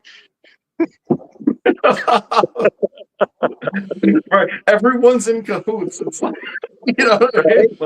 The $5,000 reward to turn Bernie in, but Bernie's like, all right, here's what you got to do to turn me in. Right? Just split the bounty with me. Here's my Split the bounty. Venmo. Okay, I still got 2 months left before I'm illegal, so, I got some time to figure it out. All right, good man. All right, I love you guys. I'm sorry I gotta get to going to lunch here, but we will see you hopefully later tonight, either on League of Extraordinary Adventures and or Traveling Fools. Both That's great good. programs. I need to touch base with you, brother, anyway, because I saw a clip from Cosmic Summit this year, and the guy was just talking about monoatomics and mana, and You're you talking know, about what's his nuts there? God, I know Timothy Hogan. Timothy Hogan is who you're talking about. Timothy Hogan. That's exactly what I'm talking about. So I watched his seminar, which finally came out recently, I guess, because Cosmic Summit holds it back Yep. for a while, and I was impressed with what he said, but I just felt dirty hearing this conversation without one single mention of Crypto Alchemist. Oh, thank you. I'm just saying, Right. Well, just I'm dirty. probably going to be challenging Timothy Hogan at some point because he makes things unstable and they oxidize, and that's kind of toxic and kind of poisoning people. So, but that's a whole That's other fair. wormhole for another day. Hey, Love you guys, and hopefully we'll see you hey, hold tonight. on, Bernie. Before you Okay. leave, Yep. I gotta ask, dude. You went to Vegas to work, okay? That was Yep. the whole premise of going. I have not seen one day of work at all. Okay. Well, that's because I've actually been working. I just haven't been recording it yet because it hasn't been set up yet. But that's in Cal Navari, where Steve lives, and that's where I've been staying. But then Steve's friend Glenn, who was there, he just happened to have a free timeshare on the strip. Oh. So he invited me out to the strip. So I'm on the strip for a few days, soaking up the free this free epic resort and enjoying myself. So I'm having a little vacation time, but don't worry, tomorrow I'm headed back to the desert and I will be working nonstop. And oh my God, Nathan, the library that Steve has and that he's given me copies of stuff to bring back to you. We got homework for months to years with the amount Wow. of material, patents, and everything that he's got. It's gonna blow your mind. But That's yeah, awesome. I have been gloating a little bit. I have been showing off my best life as opposed to the work, but the work is going on behind the scenes. Right on. I'm glad to hear that, Bernie. Hey, enjoy yourself while you're out there, buddy. I thank you, my friends. Much love. We'll see you again. And guess what? I'm not making the mistake in hitting the end button. I'm actually exiting out. Oh, Yeah. thank Hey, you. hold on. One more thing Thanks, before love. you go. Just remember. Okay. All right. There are 3 holes. You run into one with 2, run. Oh dear. Oh dear. Apparently, what happens in Vegas goes on to Facebook the next day, and I was like, "No, Yes, it what does. happens in Vegas? I live stream, baby! Woo!" All right, much love, my man, I should say. Later. Oh, it's so funny. He's having a good time. That's good. Yeah, no, he looks like he's having a great time. You know what? Dude works hard and he gets stressed out all the time about all sorts of things, that goes on, and he definitely, deserves it. So You good know for what? him. I want to show Bernie's lab, dude. We were checking it out. Oh You yeah, saw it. man, it looks great. We set him up. Give me a second to set this up real quick.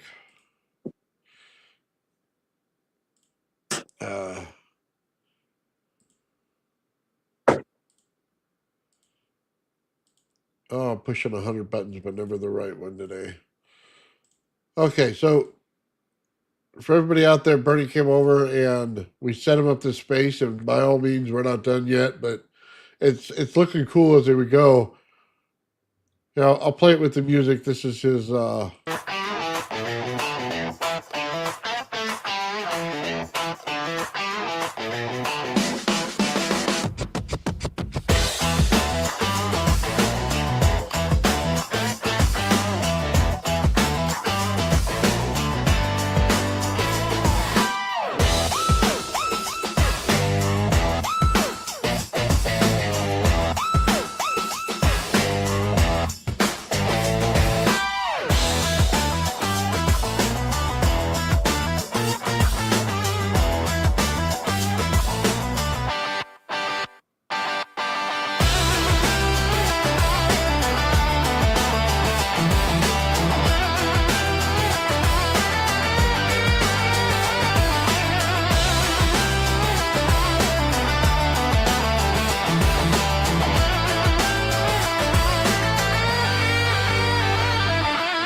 That's awesome, man.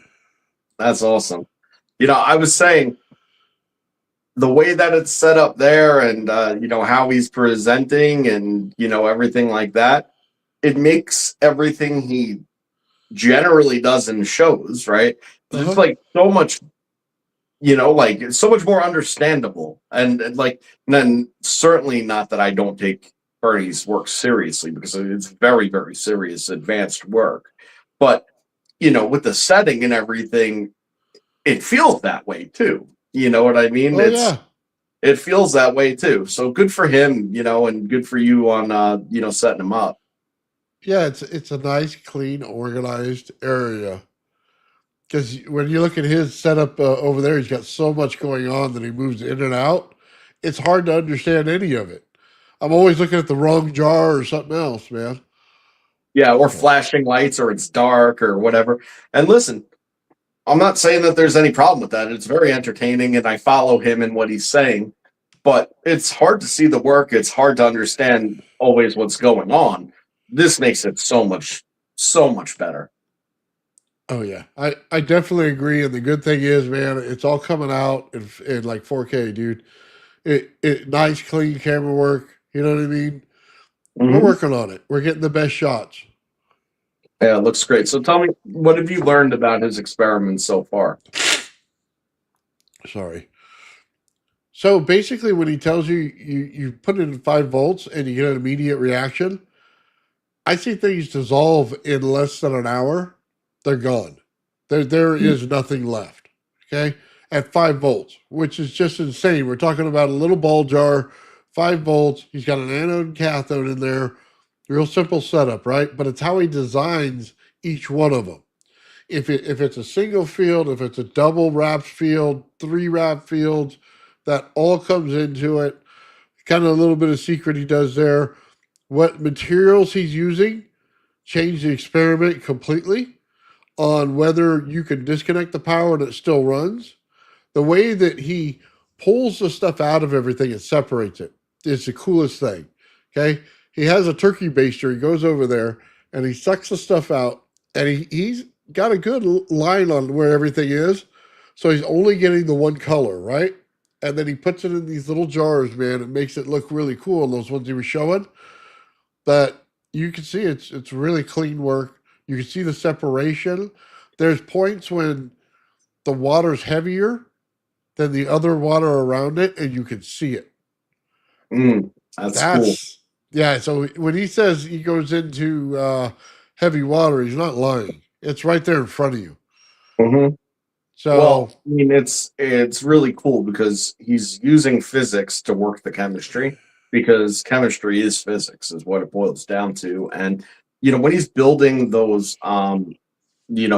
electrodes, like Nathan was saying, you could see that he methodically and purposefully wraps specific sequences, and the sequences are geometric, but they also add, aside from the geometry, they also create differences in the amount of mass that's there as well, the amount of interaction that's going on in that one zone, and that fluctuation itself is going to, like we discussed, right? It's going to create different zones of resistance, okay, different frequencies, and ultimately, if everything is put together coherently, right, in a way that makes sense, then that could act as a very clear control mechanism as to what you get on an outcome.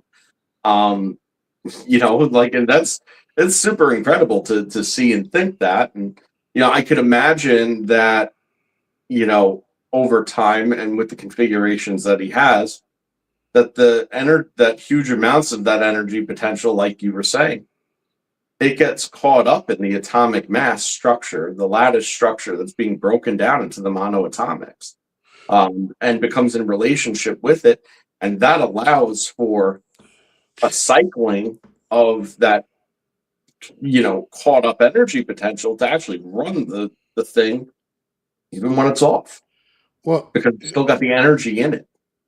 yeah, he's not just playing with the anode cathode though. He is also playing with the water. Mhm. He's ionizing the water, which separates it, which you get in hydrogen, and he'll flat out go over there with a lighter and start up the hydrogen and let it burn. Mhm. So if you basically put it off into a chamber, you know what I mean, and condense it, you could have a fire going the whole time he's running the experiment. Absolutely, that's what the cathode's doing, and the what's acting as the anode is going to be actually accumulating the oxygen. That's the separator of it, is and that's the relationship of anode, cathode, and water, and why it's incredible, because what hydrogen is, all right, and what oxygen. If you've listened to what I've said before about what the reason hydrogen bonds so readily with oxygen, right, is because of oxygen's oxidating properties. It's a hydrogen trap. Okay, it's a hydrogen magnet and a hydrogen trap. Okay, it literally makes sure that the hydrogen, even through energy conversion, ends back up all that potential stuck in a matter form. Pretty incredible. The only way to do away with that is to, actually, funny enough, is RAV. Okay, where you take the potentials and you separate them on their sides and you do not let them get back together, because at that point, your hydrogen plasma, well, it goes into a diffuse state of energy, and all your atomic mass that's scrapped up, it'll dissipate and go to, nothing holding it together. And the oxygen would just be leaching off the entire time. So there's no combustion event. Yeah, it's pretty interesting because they use all this stuff in the thunderstorm generator, and when you know what we know, it changes how you view the experiment. We know that as soon as they ionize the water, they split. You know what I mean? The hydrogen oxygen effect. We know that you did that when you look at Stan Myers. Okay, It's can you create the condition that gives you the Townsend effect? And that's all you're trying to do. And compression will start to do that when you put it into a cylinder. You create the immediate reaction right there. The separation has a charge to it. That's why the anode and cathode keep running. It's because they have a charge to it. It has an electrical field to it. And since he didn't overwhelm it in the beginning, it's not used to that. It's set at a steady voltage of 5 volts. Okay, but I don't even think it's getting that. I think it's probably getting 2.5 volts, to be very honest with you. I So when he does that, it just sets a condition for the whole thing to keep running. Mhm. But that way you'll continue to break it. So one of the things I wanted to see while he was down here, and hopefully we could do it, is I wanted to see that little ball of light in the water. Okay? That's what I wanted to see. I Mhm. want to know if it was like the other experiment, sound that created it, or is he creating a RAV? Okay? That's the one thing I just want to know when he does it. I think he's using the energy to create sound. And it's the oscillation between the two, just like a speaker, that's giving him the ability to go back and forth to each other. I was going to say, I don't think it's a RAV. What I do think is that it's a nodal point of a standing wave that is in a very mild state of fluctuation, meaning it's stable, but just because it's stable doesn't mean it doesn't move around, in formation, right? So when you create that standing wave, if your energy pressure of that nodal point, okay, is a specific central point with an outward pressure vector, right? Well, that's going to create a cavity. And as we know, right, whenever you have a cavity in water, it's a vacuum. It's going to want to collapse. But again, what happens when you have a nodal point, and the nature of that nodal point is that it's pushing outward? Well, what ends up happening is it tries to collapse in onto itself, but it reaches a point where it's like, no, I'm outward, pushes it back out, collapse in, pushes it back out. Every time it starts to into that collapse event, okay, you're creating a fluctuation in the vacuum. That fluctuation in the vacuum is the 0 point. That is the access point. That is the zero resistance upper dimensional access point. That's the thing. And it's still in relationship with all this other water that's around it. And again, that's mass. So because it's still in relationship with mass at its greatest, where the pressure zone is in the the equilibrium state, where the boundary layer is, right? That's the direct relationship. That's what actually keeps the etheric pressure coming in with no resistance. So the exchange rate is exactly that, right? 100% or close to, right? Upper dimensional energy ether. And then you compress it, and all of a sudden, and now it's in relationship with the matter. Bang, there's your energy that's here, not there. And it happens over and over again at such a rate that it just appears to just glow and twinkle, right? It doesn't ever appear that the light goes out, because it kind of doesn't. It lasts, goes, and as it would start to fade out, it starts to collapse again and brightens up. So, pretty interesting. It's going to be a good experiment, man. I'm I love excited it. for it. Star in a jar. Yeah, not the electrical one. We're looking for the one in water. That's the one we want. Yeah. But see, I think they're named the same thing, aren't they? I was looking for it. What's the what? Let me ask. What, like, at the end of the day, Yeah. there's not much of a difference between a sound, one invoking one with sound, and invoking one with electrically, because at the end of the day, all it has to do with it is the energy motion. So if a current, like an electrical current, okay, is analogous and the same as that of an acoustic wave that would cause the same thing. Well, guess what? Energy is energy is energy is energy at the end of the day. That's what it comes down to. Just because we sense it differently and experience it differently, we think differently about it, but that doesn't Right. make it different. No, I agree with that. What I don't know if I should say this or not. The way he wraps the coil is like a Tesla coil inside of a Tesla coil. Mhm. It goes from a DC field to an AC field. Yep. So you're putting in 5 those volts you see the DC, but rider. you're getting Yep. back and forth in the flux. You're getting AC out of it. Mhm. But in a speaker, what are you doing? You're doing AC, right? So you're already creating the electromagnetic wave that is sound.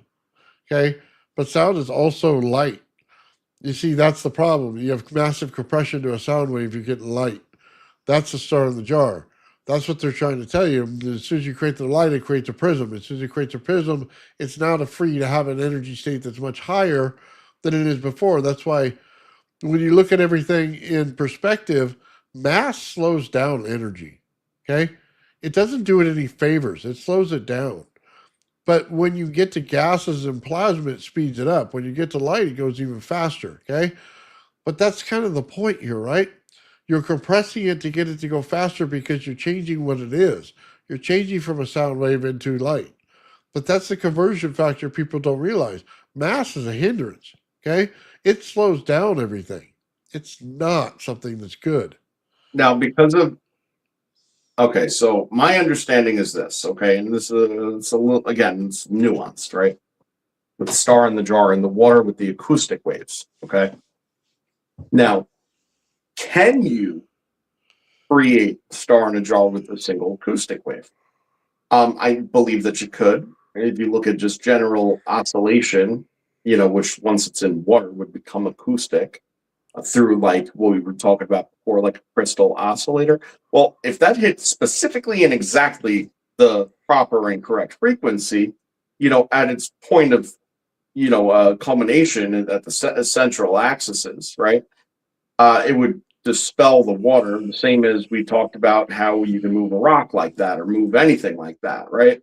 So just because there's a phase difference doesn't mean that it wouldn't follow the same principles, create a cavitation event that way with one single acoustic function.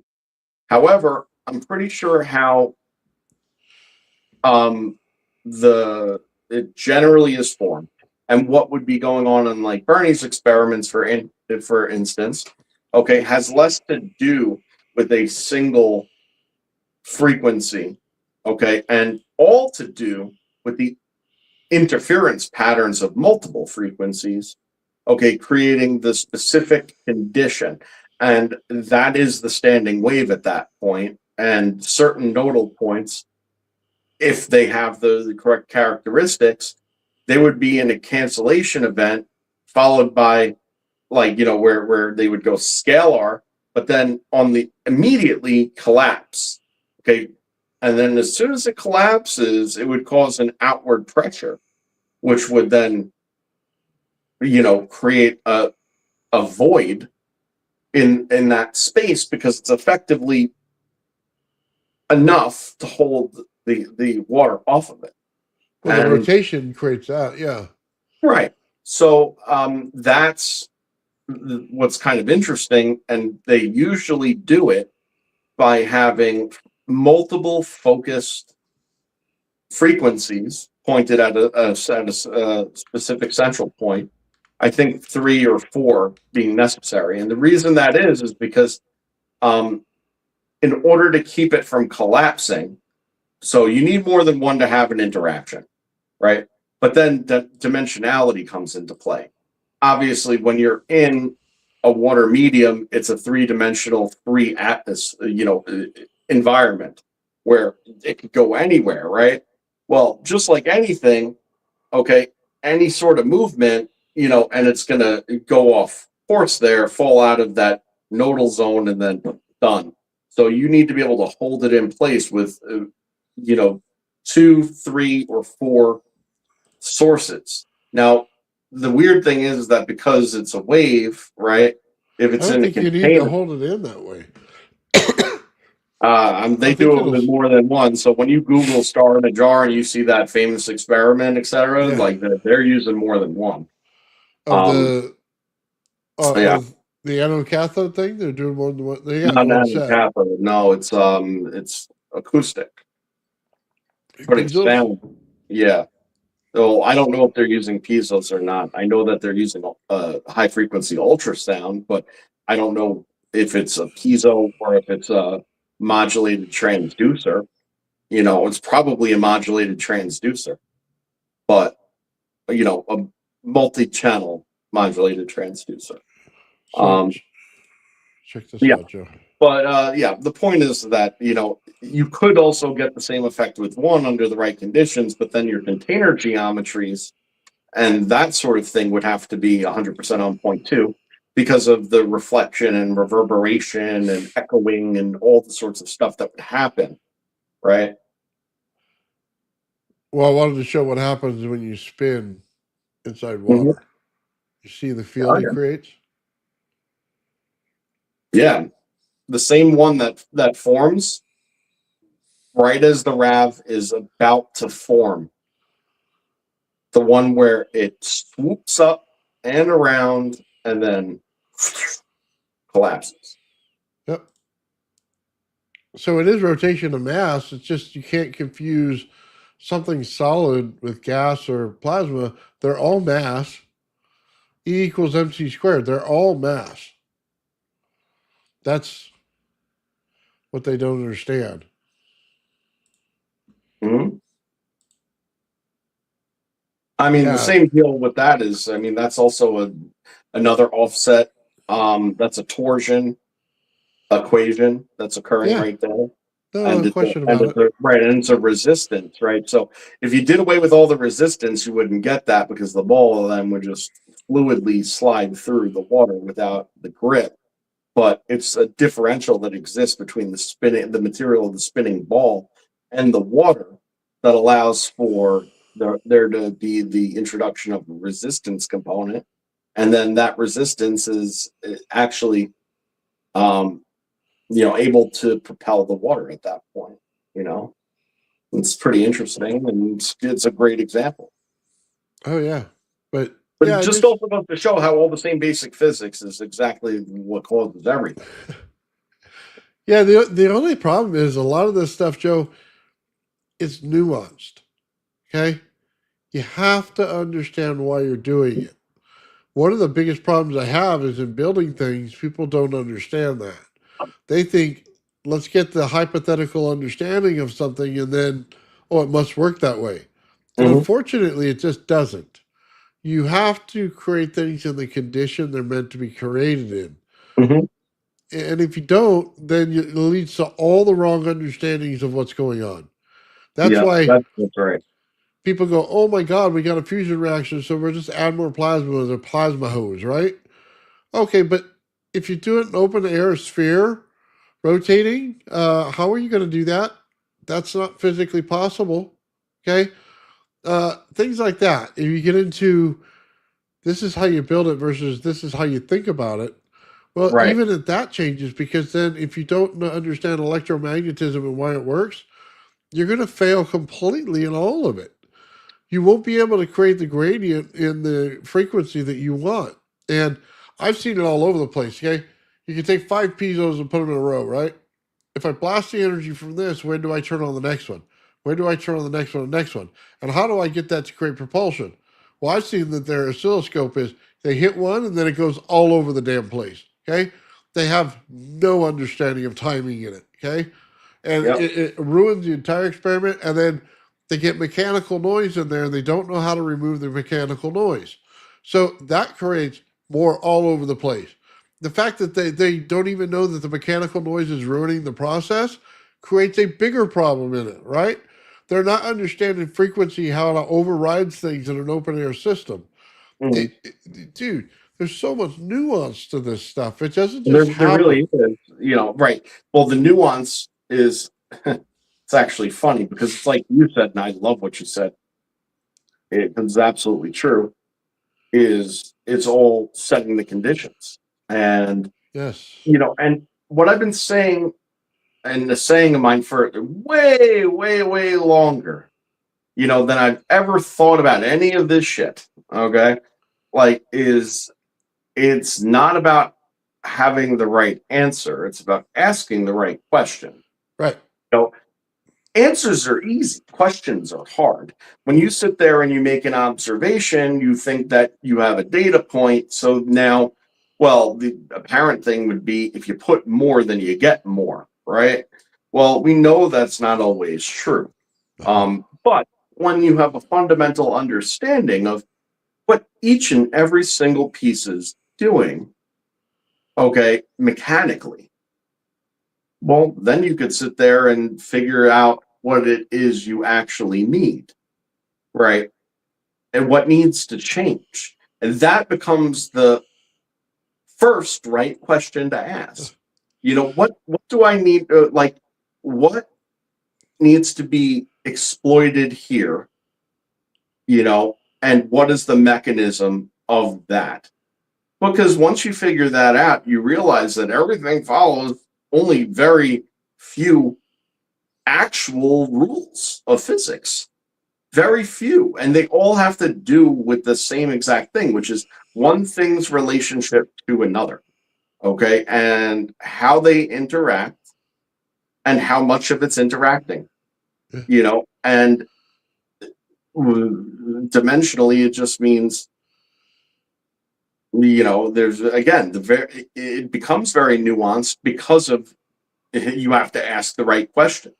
If you're going to sit there and look at it at face value and you say, okay, well, if I did X, Y, Z and now it works, well, if I continue along this line, then I'm going to do better. That's not the answer. Sometimes the answer is, reduce the moving parts, figure out what's not needed, what's not conditional, and then figure out what 2 or 3 things, what 3 variables are in play. Once you know the variables that are in play and the proportions in which they're functioning, well, cool, go with that, and then if you want a different effect, but based on the same principles, take what works, okay, and then rather than change the entire thing and start from the ground up, start with what works and then make the mechanical changes necessary to change the dynamic, to change the outcome. These are basic principles of metaphysical manifestation. You must set the conditions and must be open to the outcome, in order for that to be a great possibility of occurring. If you're not in coherence, right, with what it is you hope for, and you have doubt about it, it is very unlikely to happen. Because you're not acting in accordance with your desire. You see, so that's exactly it. People get caught up in all this shit and following these dead end paths or dead end trains of thought because they're not keeping an open mind. They have preconceived notions, and they follow those preconceived notions rather than being open to their observation and logic of their understanding of the environment as a whole. And that's what it comes down to, I think. I know Okay. that meshed a whole bunch of things together all at once, but realistically, ask the right questions and know the very, very basics, and then realize how those basics apply at all the scales. Okay, so I wanted to show this. This is what they call a sound wave, right? I want you to look at something. Take the line in the center and pretend it's a wire. Mhm. Now you'll understand the electromagnetic effect. Okay? It flows around it. Mhm. It flows in layers. Okay? And how do we know that? Because no matter what they tell you about DC, I'm going to tell you that they set a frequency and then that gives you your voltage and amperage difference. That is a fundamental fact of how it works. Even though they say, oh, it just turned on to a certain value. Yeah, what's that value? Where the frequency's at is what the value is. But this looks like something a little bit different, right? So you see each wave coming into it. So how do you change DC to AC? And this is the question, right? Well, you stack DC waves one on top of the other, which means that you must be building a frequency in order to get to the top. Okay? Which means it looks like this in the end anyway. Okay? Right, right. But Well, what, when you put resistance on DC, it ends up collapsing into a waveform eventually. yeah, well, what I'm trying to say is they say this is a sound wave, which is correct. But it's also the magnetodielectric effect, which is also how light works. Right. It's So also right. It's a current. It's it, also the wave function of a photon. yeah, that You know what I mean? Like, what is it? The fact that that's it's what I said before. Energy is energy is energy is energy. Like at the end of the day, it's all the same shit, and that's yeah, exactly what it is. but it also layers the magnetic field. If you look at it as each one of those layers is a different type of mineral that created that magnetic field, now you understand why you have no idea what you're into in gravity because there's so many of them. So the only way to get gravity to do anything for you is you can no longer do this. You can no longer try to make the energy. Mm. You now have to figure out how to control energy from the backside. Once it's already created, how do you control it? That's how you figure it out. That's why coupling matters. So I just wanted to show that. I thought it was interesting, man. People don't they don't take things that far. They plug in their device and say, "Oh, it works." That's what they do. They, Yep, you know, that is true. I get so many things, man, putting coils inside of coils and trying to figure out what's going on, created oscillations in them. That peanut coil created AC in it, gave me the exact waves that Sean gets in his AC coils. It looked Yep. beautiful, Hmm. awesome to look at, but then my AC flyback did the same thing. Yeah. Well, so like, and I always said this, and I was trying to explain it at the time, and I just think that you have a different perspective on the same information now than you did at those times. But what I was explaining about the geometries is that more times than not, when you're building it in that type of configuration, you're not going to get some crazy effect because like of a standing wave pattern or this type of interference. What you're doing is you're creating zones based on the geometry of different fluctuating relationships of the field that is created by the coil. So, for instance, if you have one in the case of the peanut, right, you're starting off at a larger diameter and progressively shrinking that diameter, okay, and then expanding it again.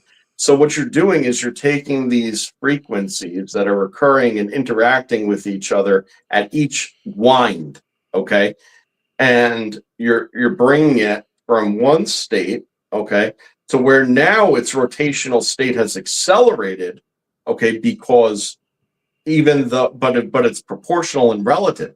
It's accelerated because the diameter is smaller, but yet it's still traveling the same 360 degrees, okay, in relation to the above and below it, okay, but it's reducing in its size, so it's reducing in its mass, and it's also reducing in the distance it has to travel in order to make that same rotation. So that causes a frequency change. Then it starts to expand again, and all of a sudden, because it starts to expand, it becomes into a more diffuse state. Okay, then because it kind of got concentrated as it was spinning up, but then all of a sudden it hits this wall where it's going to have to expand again. That other frequency change now, is it a form of resistance? Yes. Now, is that resistance necessarily a loss? No, not necessarily a loss. But that change from that diameter and length relationship to rotational, speed, so to speak, right? That creates a fluctuation in it. Okay. And once you start to expand it again, and then it's growing out, and then it starts to contract again, now you're doing it multiple times and creating an event where every single time it goes one way, it has to push back the next. Well, it goes one way, it has to push back the next Well, because there's a resistance change multiple times throughout the system. yeah, well, that's the point. You're creating pressure, so the magnetic field over here is larger than the one over here. And you're basically creating pressure between them, so it oscillates between the two. It's a forced oscillation, which is AC, which is just moving the magnetic flux from one side to the other, back and forth like this. That's what all an AC is. It's no different than vibrating the ground in order to get a rock to move. That's AC. But Right. it's also why an inverter can act as an AC DC pull. Okay, like we were discussing before in a different thing. That's why it works. It's because you're getting a back and forth between an AC and DC voltage in an inverter when you put it in an oscillation mode. So it'll react that way. But it's no different than creating that in the coil. But that's the same thing that an AC flyback does. It goes back and forth, and then whichever one has more resistance in the shorter wire, you know what I mean, is the one that becomes the cathode in the situation. Okay? It Exactly. can't build up enough field inside the coil to be the positive, so it takes the negative value. That's it. It's AC and DC are not different energies that go into it. You could create AC out of a DC pulse. It's the Exactly. same thing. It's just how you set up the geometry. So when we look at some of this stuff, the geometry is the most important part of everything that we do. Just so everybody understands, it sets the condition of what you're Absolutely. doing. Mhm. So if it's a sphere, it compresses towards the inside, which changes how light actually looks. But if you don't do that and you create a linear faction, it actually changes how light looks. Light is a reflection. It's a mirror effect. They say the same Mhm. thing in Egypt all the time. People don't get it. When you do a laser, you are focusing the light to create the light to go inward towards each other, and it goes out in the field. So why do you get a double slit experiment that goes bad? Well, it's because you're not understanding that factor. It's already rotating. It's already going, and then you what? You hit a wall. Now it acts as a prism and opens up. Okay, why? Because you put in a magnetic field in there with your body, okay, as capacitance, or you did it with a camera. You Mhm. change the condition of the room. It's as simple as that, but people don't understand that because they go, "Oh man, it's in a spherical form now, so it's got to be a different energy." No, it's not. It's the same one as your laser. We just simply change the geometry. As soon as you change the geometry, you change the condition of the field. That's as simple as it gets. But people don't understand that, and they start playing with the geometry wrong. It's the same thing that leads to bad habits when you get over to that whole donut thing. That's a whole bad habit that went absolutely asinine wrong because they didn't understand what they were doing. Faraday used a sphere. He did not take a donut and put it in the center and do all of his tests based on that. So, how can you write a formula based on a donut when you're dealing with a sphere? Okay? You have to understand the experiment you're looking at and what he did. I think that's the biggest failure in physics. Okay? Yeah. No, it's a good point. And here's a little thought experiment. Think about like actual hydrodynamics for a second, okay? Okay? And what I want you to suppose is that you have your donut like a tokamak, right? Which was the point of what we were saying today. Now, check this out. And this is, I kind of already said this, but in a different way. But now imagine that you have water, okay? And you're spraying water into the inside of this donut, Okay? okay, in on like a 45-degree and a pitched angle. And the whole entire point of what you're doing, okay, is you're going to create Swirl more or inside the less, donut. it's going to ride the walls 360 degrees. Now, let's say that you put the flow and the pressure, okay, which is, all right, flow and pressure, voltage and amperage, right? So let's say you put the flow and the pressure of the water, okay, to a high enough rate, okay, that it's able to go all the way around your donut, okay? Well, what the fuck happens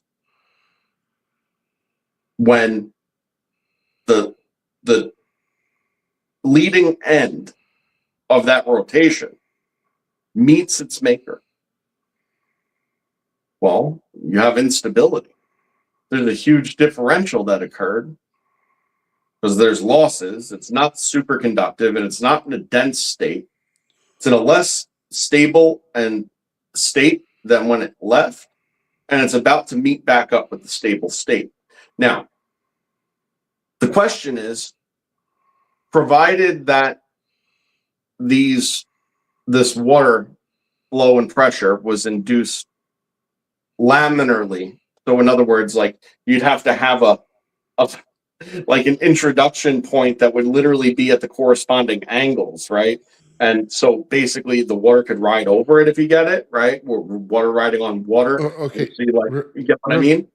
Before we go any further, water's going to be different than a field of energy only because you have magnetics and a field of energy, which means you have repulsion at the point where it comes back into itself, where it creates, okay? Where water doesn't. It's going to go right through each other. And No, you're it's going to not. create disturbance. No, the point is that the differential is too different, and that if and when it catches its tail or its tail crashes on it, it's going to destabilize. That's the point. It's not different than the energy is not different than water. You know, But it is because that the differentials in a donut, we're getting saturation. We're getting saturation in a donut. We're getting the field that goes 360 degrees all the way around, no matter what. It keeps spiraling until you get saturation. Mm-hmm. But the water only does that when it fills up, and then it'll have the flow inside the water. Under ideal under that circumstance, that's correct. But for visualization, that's I chose to leave it as it is what happens when it catches its tail at the source. Well, the tail, it has to be powered or else it stops. And as soon as it meets the rear, the differential is so great that it causes an instability of the leading edge, and everything that passes over it after that. That instability doesn't only affect the leading edge, although it does the most. Over time, it leads to the losses of that which created it in the first place. Over enough time, enough degradation and interference occurs that it no longer is sustainable. And that's the idea of it. And that's why I brought it up. And that's why I was saying with tokamak before. Remember, I was like, well, you're going to have higher densities at certain points, and it's chasing its tail. What happens with that? And that's why it's not great. Why is it not great? Because it never fully formed as a sphere. See, because a sphere doesn't have that problem because you added a full-blown extra dimension to it. Okay, so let me just say this about tokamaks, okay? They run it continuously where the plasma keeps flowing, right? What happens when you pulse it? Okay? Then you just get a reaction from the magnet, which compresses it immediately, which means you're condensing the energy at one point, right? And if you pull that energy out, then it makes sense. But they're not pulsing it. They're continuously flowing it. So like the water, it's going to be a real crap flow, okay? But if they pulsed it, then they can condense the energy right away, and then they pull it right away at its highest value. You know what I mean? They're not doing any of that. They're not taking advantage of that natural condition. That right there would probably get them a lot further than what they're getting at now. But that would mean that they would have to take trillions of volts and create it in the gigantic reactor that they created to do this. Do you know what the great thing about the RAV is and the understanding of it, Joe? Is it's the same thing Tesla was talking about when he's pumping the earth. Okay? Create two towers, pump the earth back and forth, just like you would the RAV. Back and forth, back and forth, back and forth. Create the energy, pull it out in the center point. That's exactly what he was trying to say. It's not that difficult. We can pull the energy of the earth in the exact same manner. That's why it's more important than some tokamaks. That's like child's play energy compared to what the Earth does. And it's just two towers pulling back and forth to one another. Okay? Yep. It's the same thing I'm trying to show with my Tesla coils when I reduce the energy. How do I get the trigger voltage to go, the energy of the system to go lower than my trigger voltage on a MOSFET? Because I'm bouncing them back and forth at the explosion event in order to create an increase in the actual MOSFET to get it to trigger higher. Okay? But it's doing it based on its own oscillation frequency that it's setting out to do.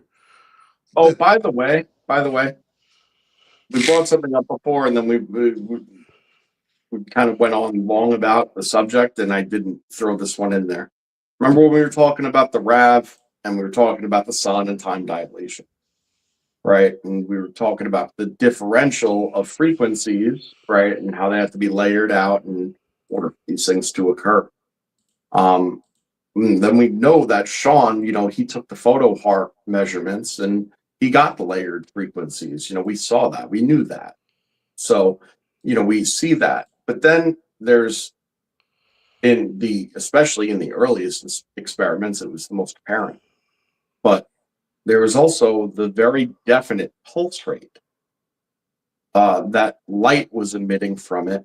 And what you noticed is that the frequencies what it's made of are much higher frequencies than that which are measured. Okay. And then all those culminating, then lead to the pulse event. And that pulse event is actually one. Bless you. Thank you. It was one pulse approximate per second, 1 hertz. Okay. Well, how do you go from having a thing made of very high frequency, to a reduced frequency in layers, to having an outcome of one pulse? Well, the answer is all that portion is time dilation. We're actually observing the time dilation externally because we're not measuring it from the relative perspective of inside the RAV. You see, we're measuring it from outside the RAV in our own unaffected, or minimally affected environment. Okay. Huh? So what we're doing is 1 pulse a second, is only relative to our time dilation, in my opinion. And that's one of the things where the frequency goes because of all the resistance that ought to occur, but it doesn't act as an energy loss. It acts as a frequency change. That's it. So and why? Because of the torsion and the spin. See? Torsion, the spin, pressure, all your differentials change. The gravity fucking goes high internally, and then that changes the whole entire, local dilation. The same as we were talking about when you get closer to the center of the Earth. No different. We're looking at it from beyond the surface of the Earth,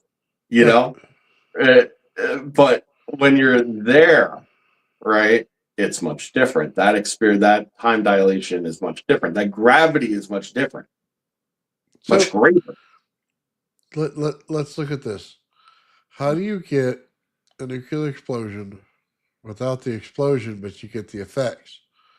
See, Ashton talks about that all the time, but do you really know what that means? How do you get the time dilation field that's holding in the energy of the blast without the blast itself? Torsion. It's the time dilation field. But that's time dilation field, but what is that? It's torsion, it's the resistance, it's the energy torsion exchange. Of 3 different fields. It's the not energy torsion exchange. Of one. Right. And they can't hold on. They cannot go in the same direction because they'll never hold each other in. No. They have to go different directions to hold each other in, or else it all goes into one mush. He goes away. The greater field geometry, and that's correct. And that's why when I sent you that diagram the other day, if you want to put that up, in fact, I think people would like that. Do you remember the one with the blue and the red and the tetragrammaton in the middle with the RAV? I have no idea where that is, Joe. Oh man. Sorry. I'll send it to you right now. Hold on. Let's see if I can do that without dropping. Oh, sorry. Yeah, but our military's using time dilation fields. I don't know if anybody's figured that out yet, but they do. That's why it's kind of hard to talk about. That's why would you get rid of a fusion if you knew you could create a fusion? Because you're creating a time dilation field, and they knew it. Because you don't go from the A-bomb and having that statement of how do I get the effects of it without the explosion, and then go into fusion and not understand it correctly. It's that simple. You created a time dilation field to understand it. Now you could properly put it into perspective. Yeah, so I sent that to you, and I think that for simplicity purposes, this shows the anode-cathode relationship and how the fields get built better than any demonstration that I've put forth so far to visualize it. But realistically, what you have on the right-hand side is the anode bias, and on the left-hand side, you have the cathode bias. Okay, and then you have the anodic energy, okay, actually traveling through and back, okay, the cathodic side, and vice versa. Now, when you do that, the whole reason in the first place is because when the energies are pulling toward each other, because they want to make that connection, they realize that they're the same thing when they're headed toward each other like that, okay? So they deviate away from each other, they repel, okay? And then they go make a collection, okay, and they start to come back. And when they start to come back, okay, they're gonna actually come into relationship with the other side heading the other way, the other way, meaning that now the attractive event occurs. So there's a repulsive event of the current, an exchange, an energy exchange, a return, where then when it returns and makes the contact. How does it happen? It happens all at a 45-degree angle, okay, by the point of interaction. And once all those sides unify in that way, it creates a asymmetric energy exchange between the two sides that occur. Okay, that's at the point where it's not certain. When we used to see Sean's thing and it would glow purple at the surface and the tendrils would be reaching around and reaching around. Well, it was making those first few loops that way, right, to get this feed going. Now, once this feed was established and the ratios were proper as far as what this asymmetric exchange is going to look like, that's when it grows and swoops. Okay, when it grows and swoops, why does it do that? It's because the energy went from this parallel relationship, you know, where they were headed directly at each other like this, right, and next to each other, but heading opposite ways. Okay, to now being repelled and attracted. Well, once you repel and attract, they cross. The field lines cross. It creates an X, right? Well, but it's not really an X. It's dimensional, but it represented like that. Well, again, those field lines, they come from like this to like this. And once you bring those two in, it creates a third vector. That's the completion of the Rodin spiral, right? The Tesla 369 spiral. You say the Rodin spiral? That's what they call it, yeah. Okay. And when they cross, they create the 9 and the 4.5 that I always discuss, which collapses it from a 9 count to a 10 count, and you get your third pulse vector. And then you have a dimensional magnetic field at that point with asymmetric energy exchange and an energy bias on one side.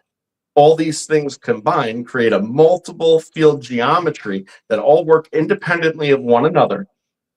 Okay, but in one part moves the next seamlessly. And that's where the RAV is able to sit there and separate its parts, the differentials, keep its differentials separated, but then have a controlled mix in the middle, okay, which is the self-organizing property of it. And through this, the resistance only really is occurring, once the torsion is formed. So once the interaction starts to grow, right, where the separated parts start to come together, they come together in such a way that there's boundaries. And we know that there's a certain amount of laminosity that occurs between the layers. But there's also speed difference as far as how fast, based on the geometries of the rings building out and what it is. And that creates torsion between the layers. That torsion isn't necessarily resistance because one is driving the other, so it's not a loss. But that torsion is a twisting motion of all the high density energy in that area. What does that mean? Well, that means that it's fucking taking that stupid diagram that they show you of the Earth on some kind of rag, and the rag sagging down to the middle, and then they roll a marble, and they're like, there's your gravity. Well, you know what it does? It pulls that damn thing taut. That's what it does. So that whole entire thing is working off of much, much different environmental principles than we're experiencing externally. I so hate that stupid thing. All right, Joe, here's the thing. Your angles are wrong. On the positive and negative, you got it at a 21-degree angle. I didn't measure angles, man. This is a visual. Huh. Let me show you something. Because other than that, it matched what you were doing. So yeah, no, that was literally, I didn't measure angles or anything. I was just trying to show a representation of generally what's going on. Oh, okay, because it looked like a donut. Me and donuts. Bro, if we ever get together, one place I'm not taking you is Dunkin'. That's for damn sure. So here's the actual RAV, and you see the field already. Just like Joe said, it builds out like this, and that's more of a 50-degree angle, something like that. In this thing, it's almost a spherical structure, but it's an egg, and you can see it build out just like that. So what he's saying is right. The only part is in the exchange rate. See how the RAV builds out in this way? It blows out, either sucking in or blowing out. You know what I mean? And you see the offset of the other side. So I just want to show that. But that is the exchange rate you were talking about that goes back and forth between the two. You know what I mean? So it'll create the figure eight between them if you really look at it. Mm-hmm. So that was it. By the way, I got to ask you a question, okay? You see that plasma right there, the pink one? Mm-hmm. If we couldn't see the field and it was just sitting there, okay, just like the satellite does with the RAV, would that be ball lightning? Now, let me say this as well. The only reason ball lightning moves around is it can be decoupled because it decoupled from this zone. Okay? That's a good way to put it, by the way. It's decoupled is just another way to say out of phase. Out of phase is just another way to say exists primarily in an upper dimension. Okay. Well, I don't think it says that. It's physical. You touch it, you know what I mean? It still zaps you, kills you. Okay, hold on. But when I say things like that, I try to be super specific in choosing my words to say. As I said, primarily exists. Primarily, okay. Okay, of a higher dimensional geometry. Okay. Well, what does that mean? Well, it means that a four-dimensional object, okay, can exist as a three-dimensional object in 3 dimensions. Okay. However, you never get to see its entirety. You only ever get to see a fragment of what it is, and that's the amount present in your dimensional reality. So, for instance, 4D objects, okay, are made up of basically 3D objects, okay? 3D objects are to the fourth dimension, okay, what cells are, let's just say, to us. Like, we're made up of all sorts of cells, and Okay. whatever. My point is this, okay? If a 4D object, let's say a 1 foot ball with a 1 foot diameter, okay, in 4D, were to enter into 3D space, okay, you would not see a 1 foot diameter ball. Okay, what you would see is as it starts to crest over our threshold, you would see a pinpoint, and as it began to come closer in, you would see an actual three-dimensional sphere, and it would grow. Okay, and as it hits the central axis point where the diameter is the greatest, you would see the largest representation of the sphere itself. But what's important to know is that even when you see the largest representation of the sphere itself, okay, all those other smaller geometries that you previously saw fell out of your face, okay? And they exist in the 4D. So the volume of it is far greater. It's orders of magnitude greater. That's the point, right? Okay. So, yeah. That's what the dimensionality of it has to do with, like, something like this, Okay. I was just asking on the way people see things. Okay. If I just came out and said I had a plasma ball, and I showed you the pink object, but I showed you no field around it, you'd probably say, well, that's kind of like ball lightning sitting there. It's just basically plasma floating in the air. Mhm. And I would say, well, the satellite on the RAV is exactly that every single time. Mhm. It's a ball of energy that sits out there, and we don't see the dimensional plane it's sitting on. Okay? I agree with that. That's what I was saying, why I went into that explanation, because the Okay, yeah. behaviors that we see of ball lightning are reportedly exactly that: meandering, fluctuating in and out, growing and shrinking in size, not being bound to any single axis, and being apparently acting as if resistance is nothing to it. Well, that makes sense because resistance is nothing to it, because most of its structure is existing outside of the resistance that we experience. Okay, so I guess what I'm saying is this is real simple.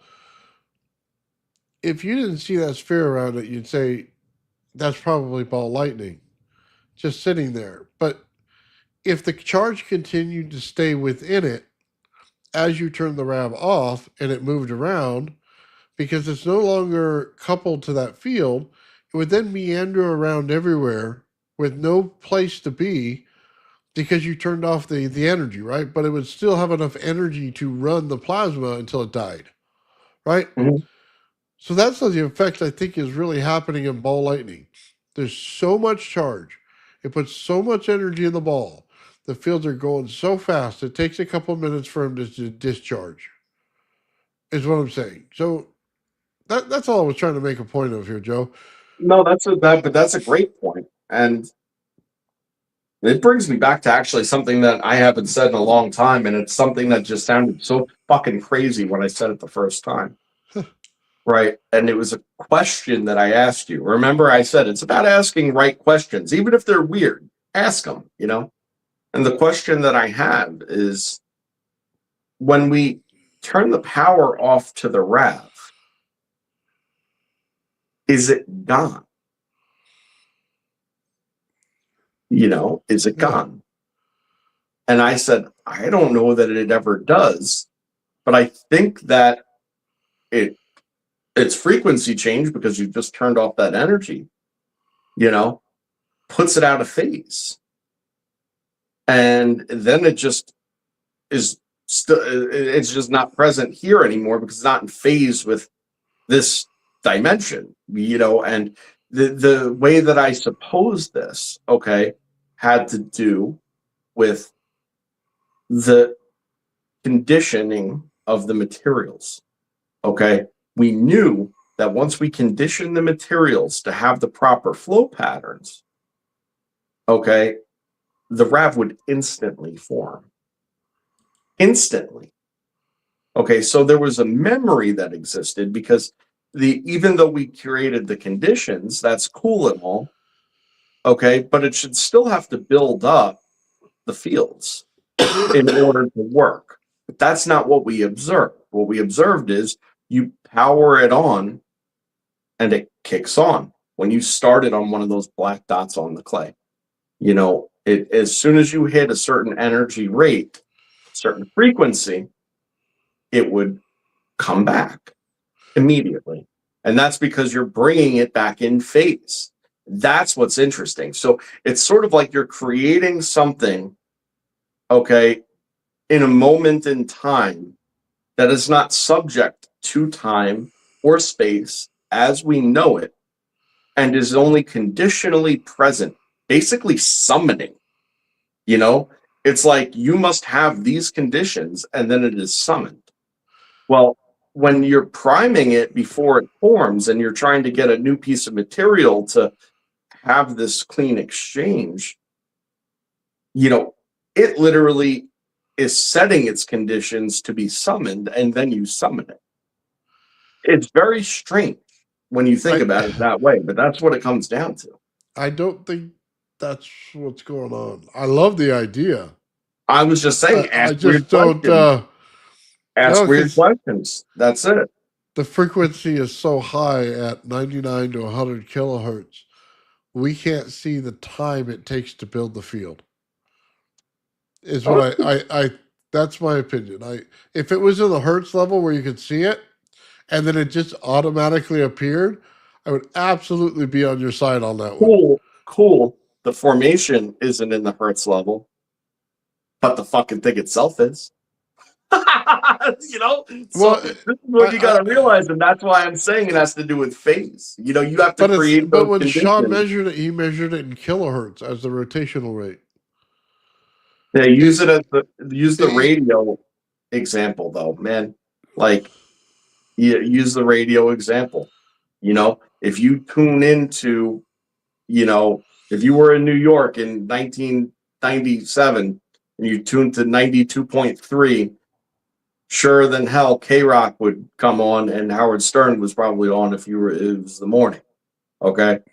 If you changed the channel, well then Howard went away and you got another channel. Right. Yeah, But that just has to do with the frequency. okay, perfect. You're following me. So now, let's just say you didn't know that K-Rock and Howard Stern existed. Okay. Well, you're doing something, you're searching, you're setting a condition, you're looking for a placement on the dial, you're looking for, and then you discover it. Now you know where it exists. Now, you know, when you leave, you could bring it back. You see, because you've conditioned it, you know where it is, and once you put those specific conditions again, it comes back. Why? Because you've dialed in that frequency.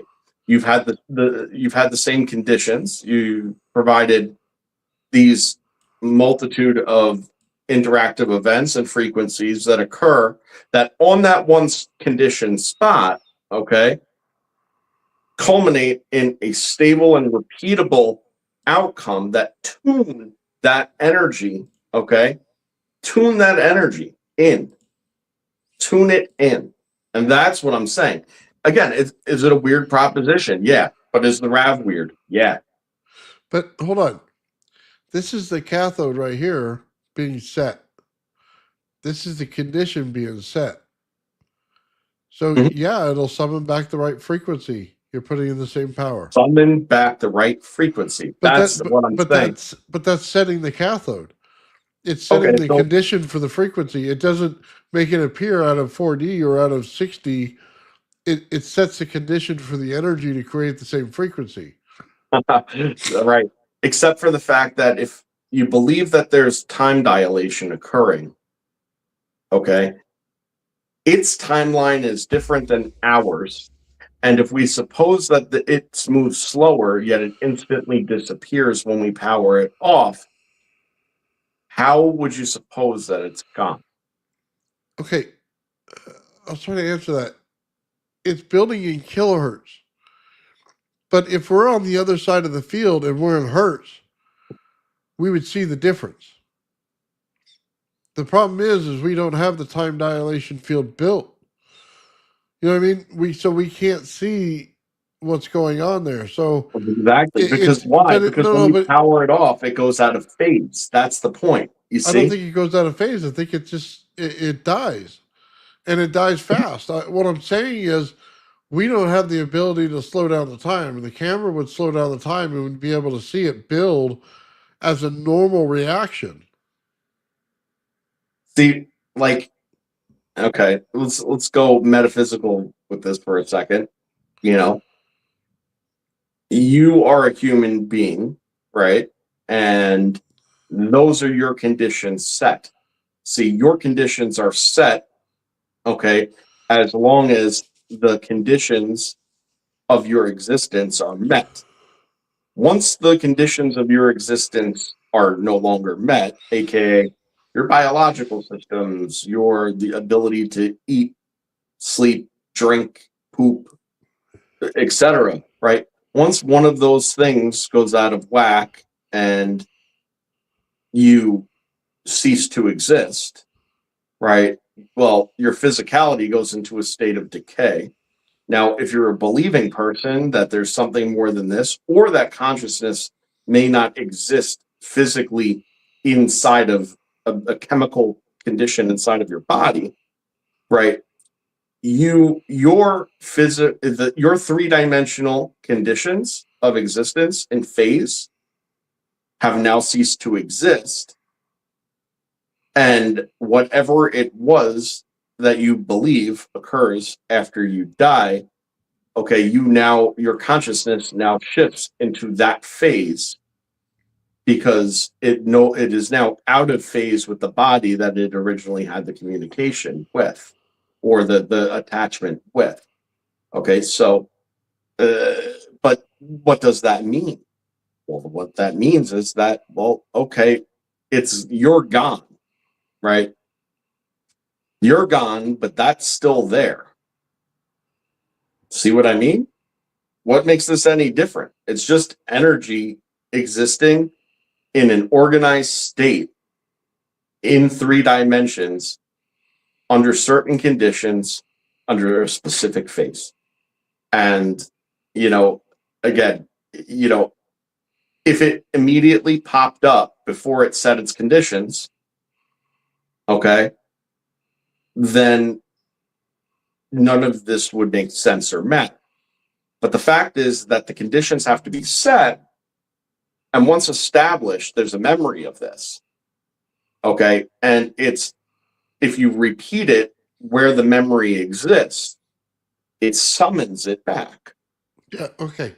That's what I'm saying. I know it's metaphysical, and I know it sounds no. But it's like, let me go through it. I get what you're saying. The problem is with the RAV is it immediately turns on when it's in use for a long time. As soon as you wait a couple hours, it doesn't do that. It takes a while to form again. So it's not instantaneous coming back. It is when you continue to use it and the air around it is set the condition. But once that air no longer has that condition, it then takes a while to reform again. Okay? I mean, that wasn't my experience with it with the rock. Well, that was mine. Because I had to sit there and blast my surface, in order to get my conditions set in the first place. But what's weird is that I left it for a month or two before I ran it again when I blew a circuit, and I was waiting for more to come, and I was looking to figure it out. And it fired right up on that spot. Now, as soon as I moved it, it was back to the same old search and grab bullshit, because it wasn't on that state of conditions. It just sets the conditions there, and those conditions bring something back into phase, and that what Well, I'm not what that disputing is. that. I'm just Yeah. saying I don't think it goes into the right. Well, you keep saying phase. I don't think that it's a phase. I think it creates the same condition and creates the same energy and the same pathways. I don't think it goes between 4 and 3 dimensions. Not right there. I don't know. I actually think that all energy, all everything that you consider energy, I don't believe that it's native to 3D. None of it. That's why you don't, in the vacuum of space, okay, it's why you don't see the electromagnetic functions, okay, of any sort of energy, um, perturbation or uh, transient energy, propagation, or anything. It's why you don't see any electromagnetic effects occur three-dimensionally, what in the absence of matter, because the only thing that leads to that manifestation, okay, of any energy at all, is its interaction with matter. That's it. Not light, not current, not magnetism, not anything, not sound, there's not one thing you could say that would be even possibly conceived as a transient energy that is not that is manifest in a vacuum, which means that it is pushing something somewhere. And guess what? It ain't fucking here. All right. It's on the other side of the veil. All right. Now, But as soon as the matter is in its path, okay, this creates a resistance, because what do we know about higher dimensions? They are made up of lower dimensions. That's it. That's how it goes. So once you have the matter interaction, it creates resistance. This resistance manifests itself as energy, manifest energy, in some sort of state of energy or electromagnetism. Okay. And it goes somewhere while it's transient, and it's not here. And that's the point. And anytime that they say, well, you have these small vacuum fluctuations that occur where energy will just pop up randomly, well, those are literal cavitative events that have conditions which make that occur. Okay, because there's so many fluctuations around. See, there's material and electromagnetic fluctuations all over, and as soon as enough of this occurs, there you go. But if you take a form of energy propagation and you have multiple propagations and they're going to intersect and interact, we know what that does, right? But you don't see the result of it unless it interacts with matter. You see? So that intersection, that whole event that occurred, where did it occur and of what? Well, fact is that we know that these extra geometries, these extra motion, these extra dimensional motions, therefore spaces beyond time, space, and time as we know it, exist. And that's what's interesting. It's not subject to our time. We're subject to its time. Its torsion on us is mechanism of our time. That exchange rate that occurs, okay, is the mechanism of how we experience time. Okay, because as soon as it enters in and it hits resistance, we know that the resistance is directly correlated with torsion. We know that torsion is directly correlated with gravity and time, and that we know that all these things only occur, okay, if electromagnetic energy or energy in general is manifest, and it's only manifest in the presence of matter. So, do you see what I'm saying? So these waves, they go somewhere until they are interacted with, and then they're here. But while that's happening, they're not here. Okay, You know, if well, there's no hold on. dust or moisture in the air, you don't see the flashlight in between where you shine it and what it shines on if you have nice clean air. Okay, hold on. I get what you're saying. I also understand that our optics, our eyeballs, cannot pick up these fields. Okay, but there are things that you can do, like blue glass, Egyptian blue glass, something like that, where you can start to see magnetic fields. Now, are you saying that that field is out of a dimension that we basically could see it because we change our light spectrum in order to see it? So it's a different dimension? But Yeah, but hold that is on. what I'm saying. Yes, But we're still interacting with it, correct, regardless. correct. And now see my ball example. Okay, it is here, but we are part of what we are in. But when you Part keep of saying there. dimension, you're saying disappearing. And it's not disappearing, it's just we can't see it. Why? It's still there. Still there. It's still there. It still can be interacted with. It's out of our spectrum of seeing it. You're picking it up. Right. It's still there. It's just not here. You see, But it is here. well, no, not necessarily. Then we're talking two different issues here. Right, right. It's not necessarily here. Its potential and its memory is here. And if the conditions are set to that where that memory lies, then it's restored. It's like a computer, right? Well, you could digitally store information. Okay, cool. So it's a bunch of numbers, whatever. But it's sitting there stored electronically, first of all. Okay, and doing nothing until you access it. And then once your operating system has set the conditions, okay, and then access the memory, then it reappears. That's the thing. So the weird thing about it is that it didn't exist until you created it.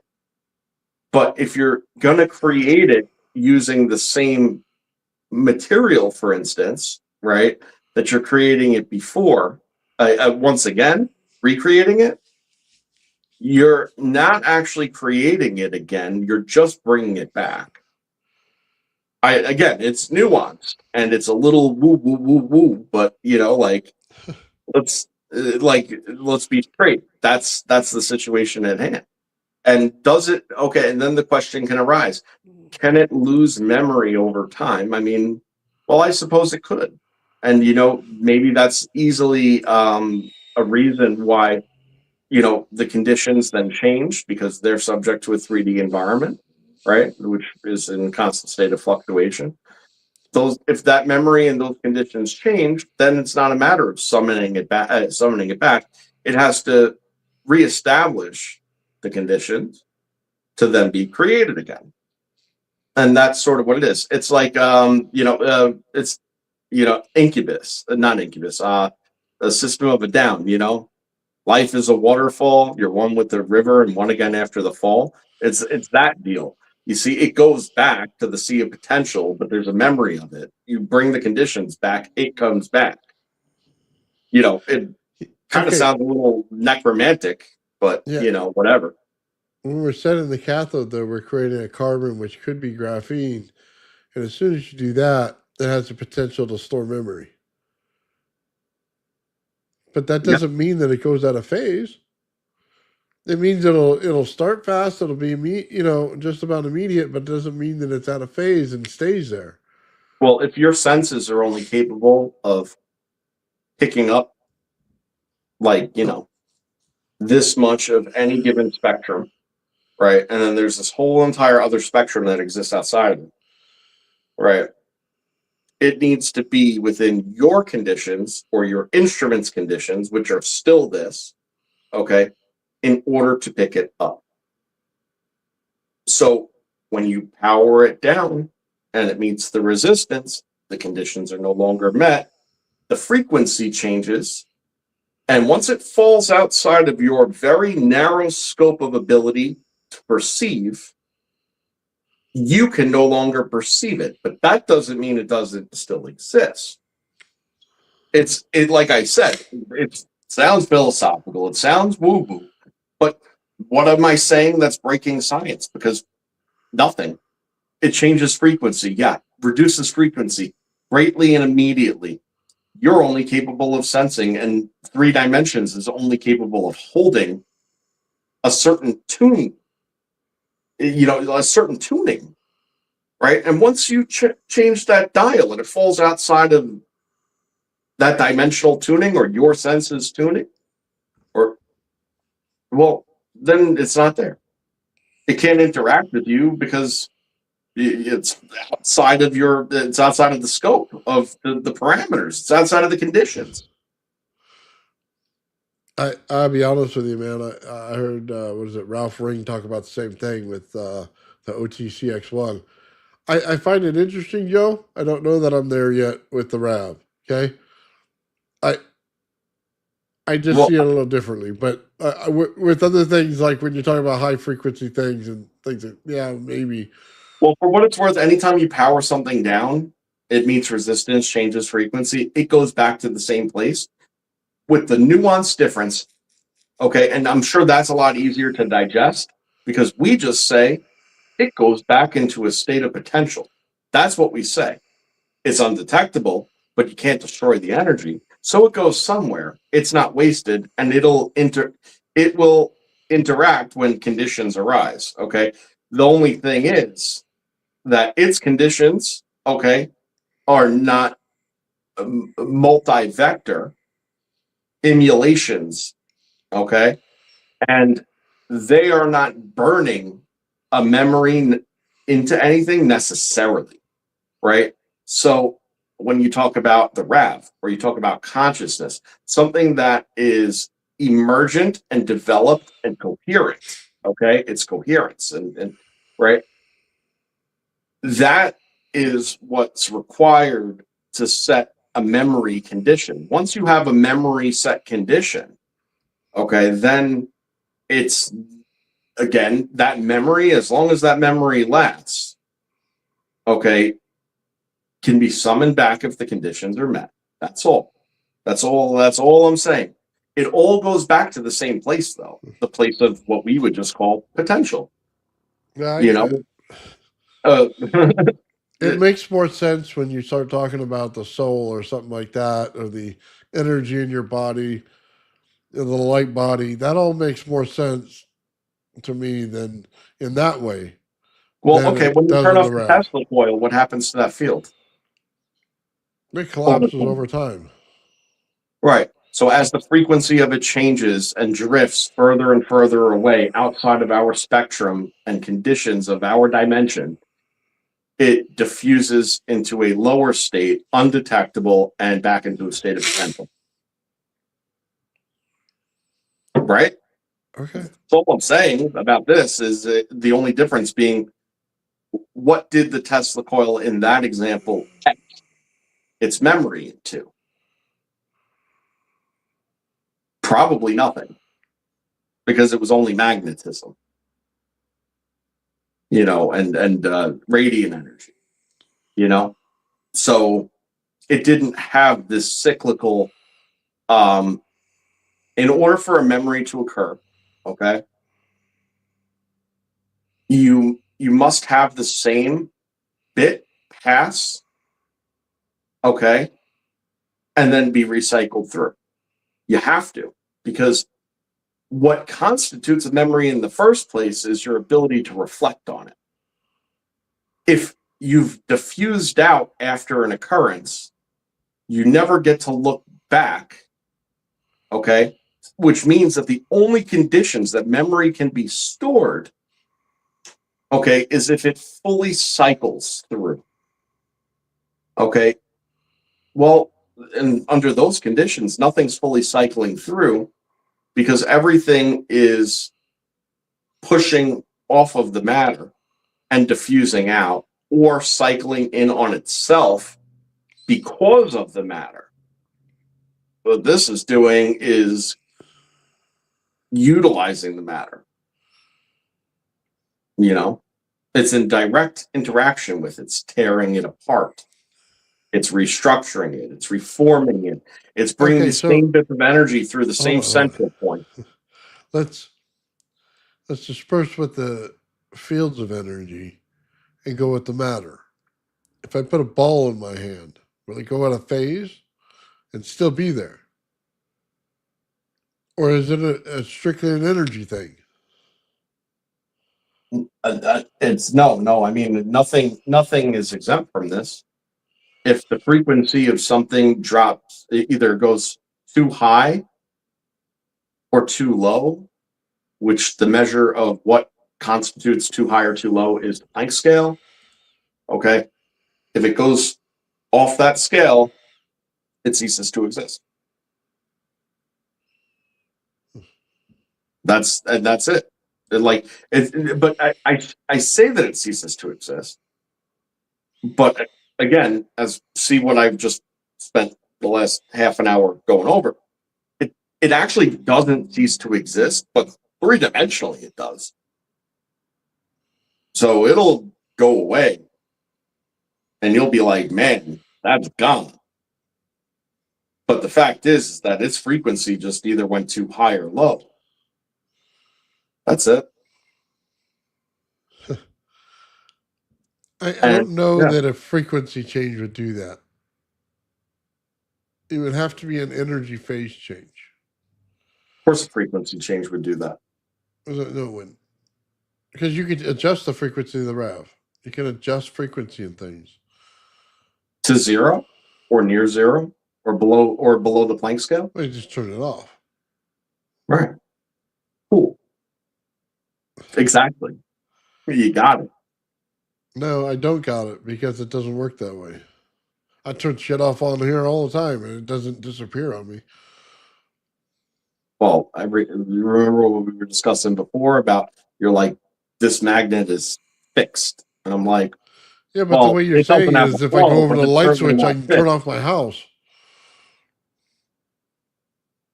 Yeah, I mean, what everything is doing, if something stops, if something's frequency that its makeup, drops to a certain level, it ceases to exist. And when you start to look at superconductivity in hyperchill situations, you quickly realize, okay, how the existence and physics of things, okay, at low frequency, at reduced frequency levels, okay, it all starts to break because of the same exact thing. Now, they say, well, that's absolute zero or whatever, right? And that's as cold as it gets. Absolute zero. Well, if you got something to absolute zero, what is deterministic of that? That is the threshold. You see, because if something is absolute zero and it's matter, it stops moving. When it stops, as far as we can perceive, once it stops moving, it ceases to exist. It's not frozen and it's not fucking frozen or something. Okay, hold on. The only way you could do it is on the atomic level. You can't do it by turning things on and off. In the atomic level, you can disperse the atom. Okay? Then things have no basis in matter anymore. They turn to energy. That can happen, but not on a spark gap let me or ask you RAV or anything like that. It doesn't work I'm gonna destroy your mind. All right. Why does matter exist in like that? It has a memory. It has conditions. What is that? That's the structure, the lattice structure of the molecules. That is the memory. So those conditions, okay, are frozen as far as we're concerned. And as long as nothing changes those conditions, it'll always exist. But as we well know about things that are material just generally, there's all sorts of things that always change those conditions. And it leads to changes in the material itself over time. Now, that's just in the natural, and That's changing the that's just atomic part of the structure, Joe. right. That's So, but so what that's happens? that's not turning off a switch. Yeah. Okay. You have Yeah. to change the You don't atomic have to follow. structure. It's okay. Or believe in that. It's like I said though. It just becomes very counterintuitive. Okay. When and and I'm not calling you hypocritical, but it's a hypocritical thought to believe that certain things happen and that's cool because I'll accept that and we know that. But that what I'm saying here, when it comes to memory and conditions, okay, and phase, that it doesn't exist here, but it exists elsewhere. The key No, is but the memory and the conditions. it's not that, Joe. I didn't break the energy inside the atom. Is the problem? It I still left physical structure there. I did not bring it to a true energy state to reduce it to zero. I have still numbers on the table as long as I have atoms. What I'm saying is once you break the atom down, then you can get to a true zero. Then what you're saying could happen. I'm saying that the atomic structure has to be broken in order to get what you want. It has to be separated in some way. It cannot be in the state that it's in now. Therefore, when you have an anode and cathode, that still has structure. So It, the breaking would just simply occur by the simultaneous frequency reduction. That's it. Like if you had a basketball and it dropped below our threshold of its frequency, the entire lattice would fall apart and then cease to exist on the molecular level, and that's exactly how it would go. that's what I And just frankly, said. it's possibly something that happens as well, like when you know uh, like a nuclear explosion or something like that. Like if you're a human being in that area or something, like it's quite possible that you cross thresholds of frequency because of the amount of heat, pressure, etc. differential. If it were to throw you off the scale, well, you might not exist here, but like your Okay, physicality could possibly be like atomized somewhere else. what I'm saying is turning off a switch is not the same as making a transporter. What you're saying would make a transporter possible.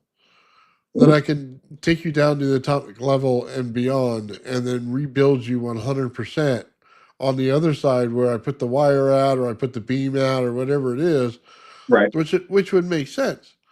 But if you don't destroy the atomic structure, it stays in its atomic form. Whatever that structure is created, it stays. That's what I'm Right. saying. Right. So So that's why I'm asking that's you. actually perfect. That's actually perfect because again, I said that there's two components. The components are a memory, Yeah, okay, we agree. and conditions. So if you have the memory of what it was, and the conditions are then met, then existence is will occur. Okay. And ironically, and this is weird, right? But like what if you just like live your life, okay, and nobody knows you, have no childhood memories, you were abandoned, you raised yourself, you went out into the woods, you lived and died there, nobody ever discovered you, nobody ever knew you, nobody has any memory of you, did you ever exist? Yes. Well, okay, but nobody recalls. So the whole point is that like this is the idea behind tombstones and genealogy and things of that nature is trying to preserve something about an individual that there's even a retrospective recollection and remembrance, and something like that is enough potentially, okay, of a memory that their spirit is still quasi related to this world. So what My keeps somebody from granddaughter going watching a back? movie, Joe. Hold on, my granddaughter watching a movie called Coco. Uh-huh. It deals with the I same know the one. thing. Yeah. Yeah, right. Right, and it's the same. But you have to realize that we always talk about these ancient practices and how the meaning of it all got lost to time and all this. But the whole entire reason that they have these memorials and people keep these records is that that's the difference between you energetically as an individual and any relationship to this dimension, or just being back in the pool. Once you're forgotten, you're just back in the pool, you know. And I don't know, that's just how it is. Yeah. So hold on. I got a question for you. If we say it's like a transporter, right? Mhm. Is going through time like a transporter? I mean, pretty much. I mean, you just dissolve and then you reappear in a different time field or time zone. Funny thing about the dissolution part of it is that it only appears three-dimensionally that we are dissolving, right? So you got to realize that we are present in upper dimensions as part of that already. So you're not, you're not really disappearing. Okay, you're just gaining temporary access where your oscillatory phase, right, actually gains access to yourself there in the higher dimension. You see, there's physicality there. It's not that there's not. It's just one component, one geometry. I'm not saying it looks the same or it is the same or this, that. The point is that right now, if you're experiencing time, okay, there is a part, all of you, okay, is part of some four-dimensional structure that exists and can be observed in that dimension and above. Now, what becomes interesting about it is that you don't only exist necessarily in one circumstance when you're there. Okay, so you would exit here and enter into the part of you that stopped at that moment. Okay, but there's actually a whole bunch of other of you, kind of, so to speak, okay, that's impressed into the memory of that occurred, because time is different, runs at a different rate, and there's simultaneous things there's things happening simultaneously, okay, where it might stretch like I don't know what a window might look like based on the difference, but let's say that you could actually see yourself doing all sorts of various things over the last year. You see what I mean? And then you have all this other shit in front of you, plus all these other places, because now all of a sudden your 3D world, okay, is just a small part of So, the so actual makeup. So your expanse, so you actually are not subject to time and space the same. So you could go here then, hold you on. know, So my 4D body's going to be watching my 3D body scratch its balls for an hour. That's basically what you're saying. I'm going to go back in time and watch me just do that for hours at a time.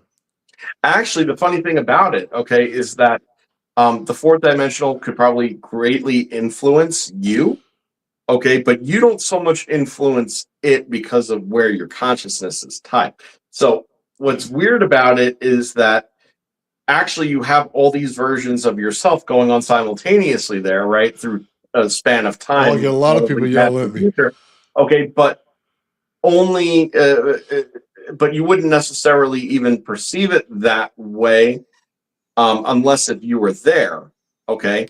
Because the part of you that did that, it's like just simply going about its business of what it did. You see, Uh-huh. because right, or what it's going to do. It's just going about its business, totally oblivious to the shit going on where you are now. Okay, So there's you're the observer from that perspective. So there could be you 20 you of have me in my room right now and I wouldn't know it. Right, exactly. Right. Would be none the wiser. So it's just literally like it would look like a. You know what it would look like when you look at like something microscopic under a microscope. It has no fucking idea you exist. It has no fucking idea that you're looking at it and observing it. It's just going about its damn business.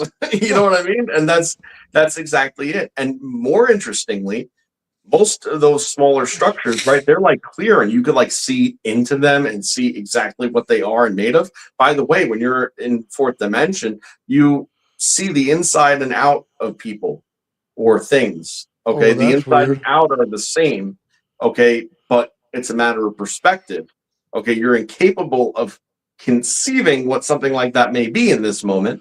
So Okay. I'm But worse than naked sitting on the chair. I'm visibly see through as I'm sitting there.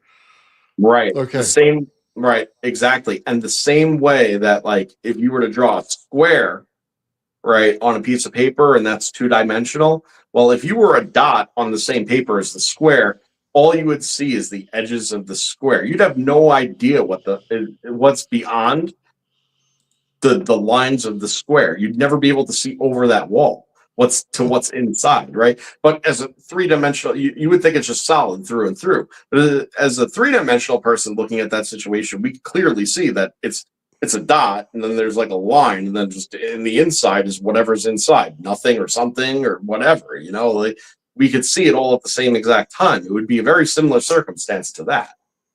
You know, yeah, it's interesting stuff, like I said. But if you believe that stuff, if you believe that energy can't be destroyed, but you also know that energy will drop off the map and go silent, but also then reoccur, okay, at certain other points in time and space, okay. Well, then you already understand, believe, and know exactly what I'm saying. You know, the idea is that it happened and it's transient and it's there and it won't come back till it interacts. It's just a hard leap to make until you see it. Then after that, it wouldn't be hard at all. Yeah. Yeah, it's sort of a weird thing too. It's like, could you imagine like a ghost, right? Well, if you're a ghost and you're just going around, you're never detected by anybody, you could just go back and then there's nothing, whatever. But let me ask you, have you ever noticed how certain places just seem haunted as shit? And they're like, oh, and this person, people have seen him, they've seen what he's done, they've seen whatever. Huh. Well, guess what? Bro came back and established a memory of himself and an identity. Now, if certain conditions are met, he could just come back as he freely feels, so to speak. Like, he could actually be called back because you could meet those same conditions of the memory that exists here. It's craziness. It sounds crazy, but this is like, this isn't even me talking. This is physics. No, You know? there's going to be a lot of cowboys at the strip club. That's all I'm going to say. Okay. They're going to put Sounds their a little memory gay, there. Sounds a little gay. They're all going to remember the good time they had, not all the bad times. Mm-hmm. So they put their memory out. It's hilarious. Well, memory imprinting. You remember the story I told about the razor? Yeah. There's a memory imprint, on that object. I better start imprinting things on my stuff so I can come back. Now, the conditions that I met was probably just like caring about it, you know what I mean? Like thinking it's nice, cleaning it up, taking care of it. Like Once I met, right. So once the memory was imprinted on the thing and the conditions were met, all of a sudden, bro was sucked out of wherever the fuck he was and was like, "Who dare disturbs my gay kissing?" You know what I mean? For anybody that watches Al Barry out there, you know what I'm talking Who's rubbing my blade?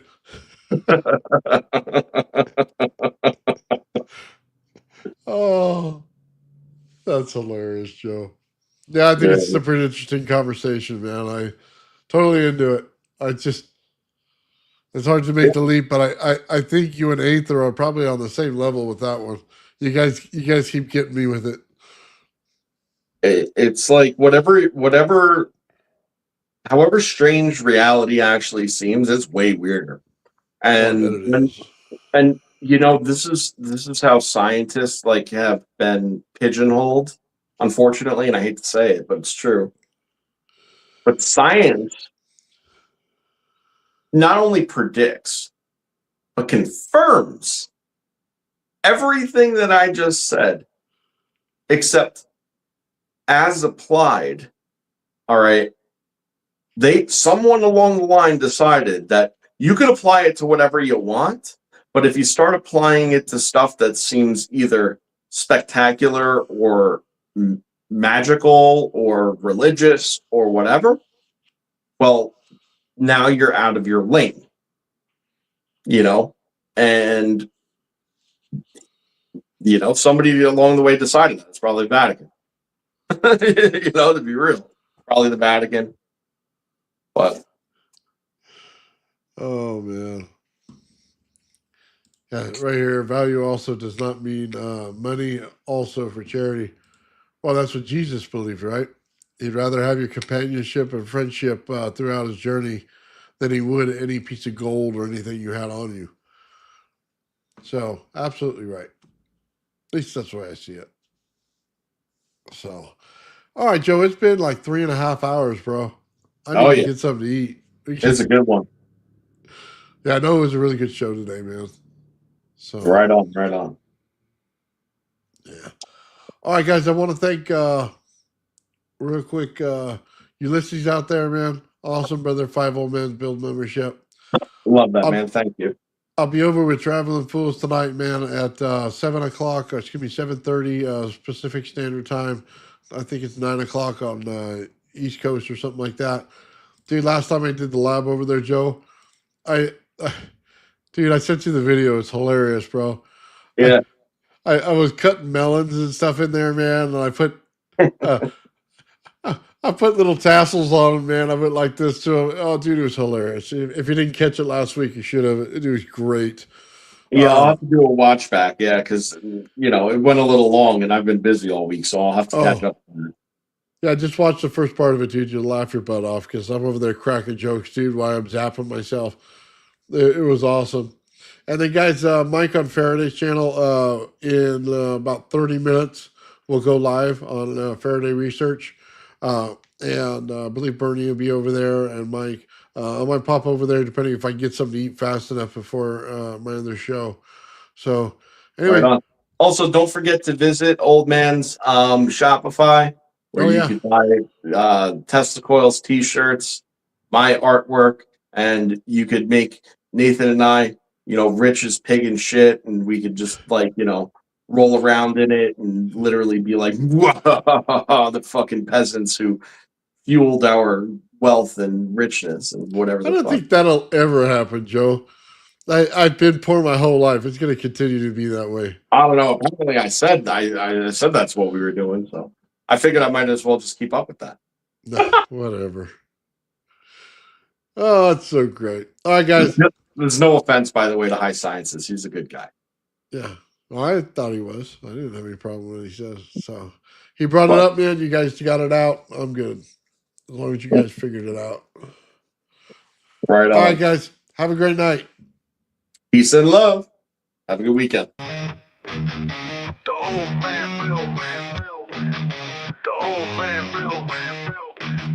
The old man Bill. The old man builds. The old man builds is broken in the head. People not seeing reality has put them in the red. Where conscious and spirituality been stricken from the norm and replaced with the ignorance of basic magnetic form. The geometry of God keeps running through his head. That's what makes old man builds broken in the head. The old man builds. The old man builds. Spheres of destiny are spinning in his mind, making him travel back and forth in time, battling the establishment for just a little recognition. Has him forcing the world to understand his premonition. That world will have all the technology in the end, even if it means his life will fail to instead. The old man builds. The old man builds. The old man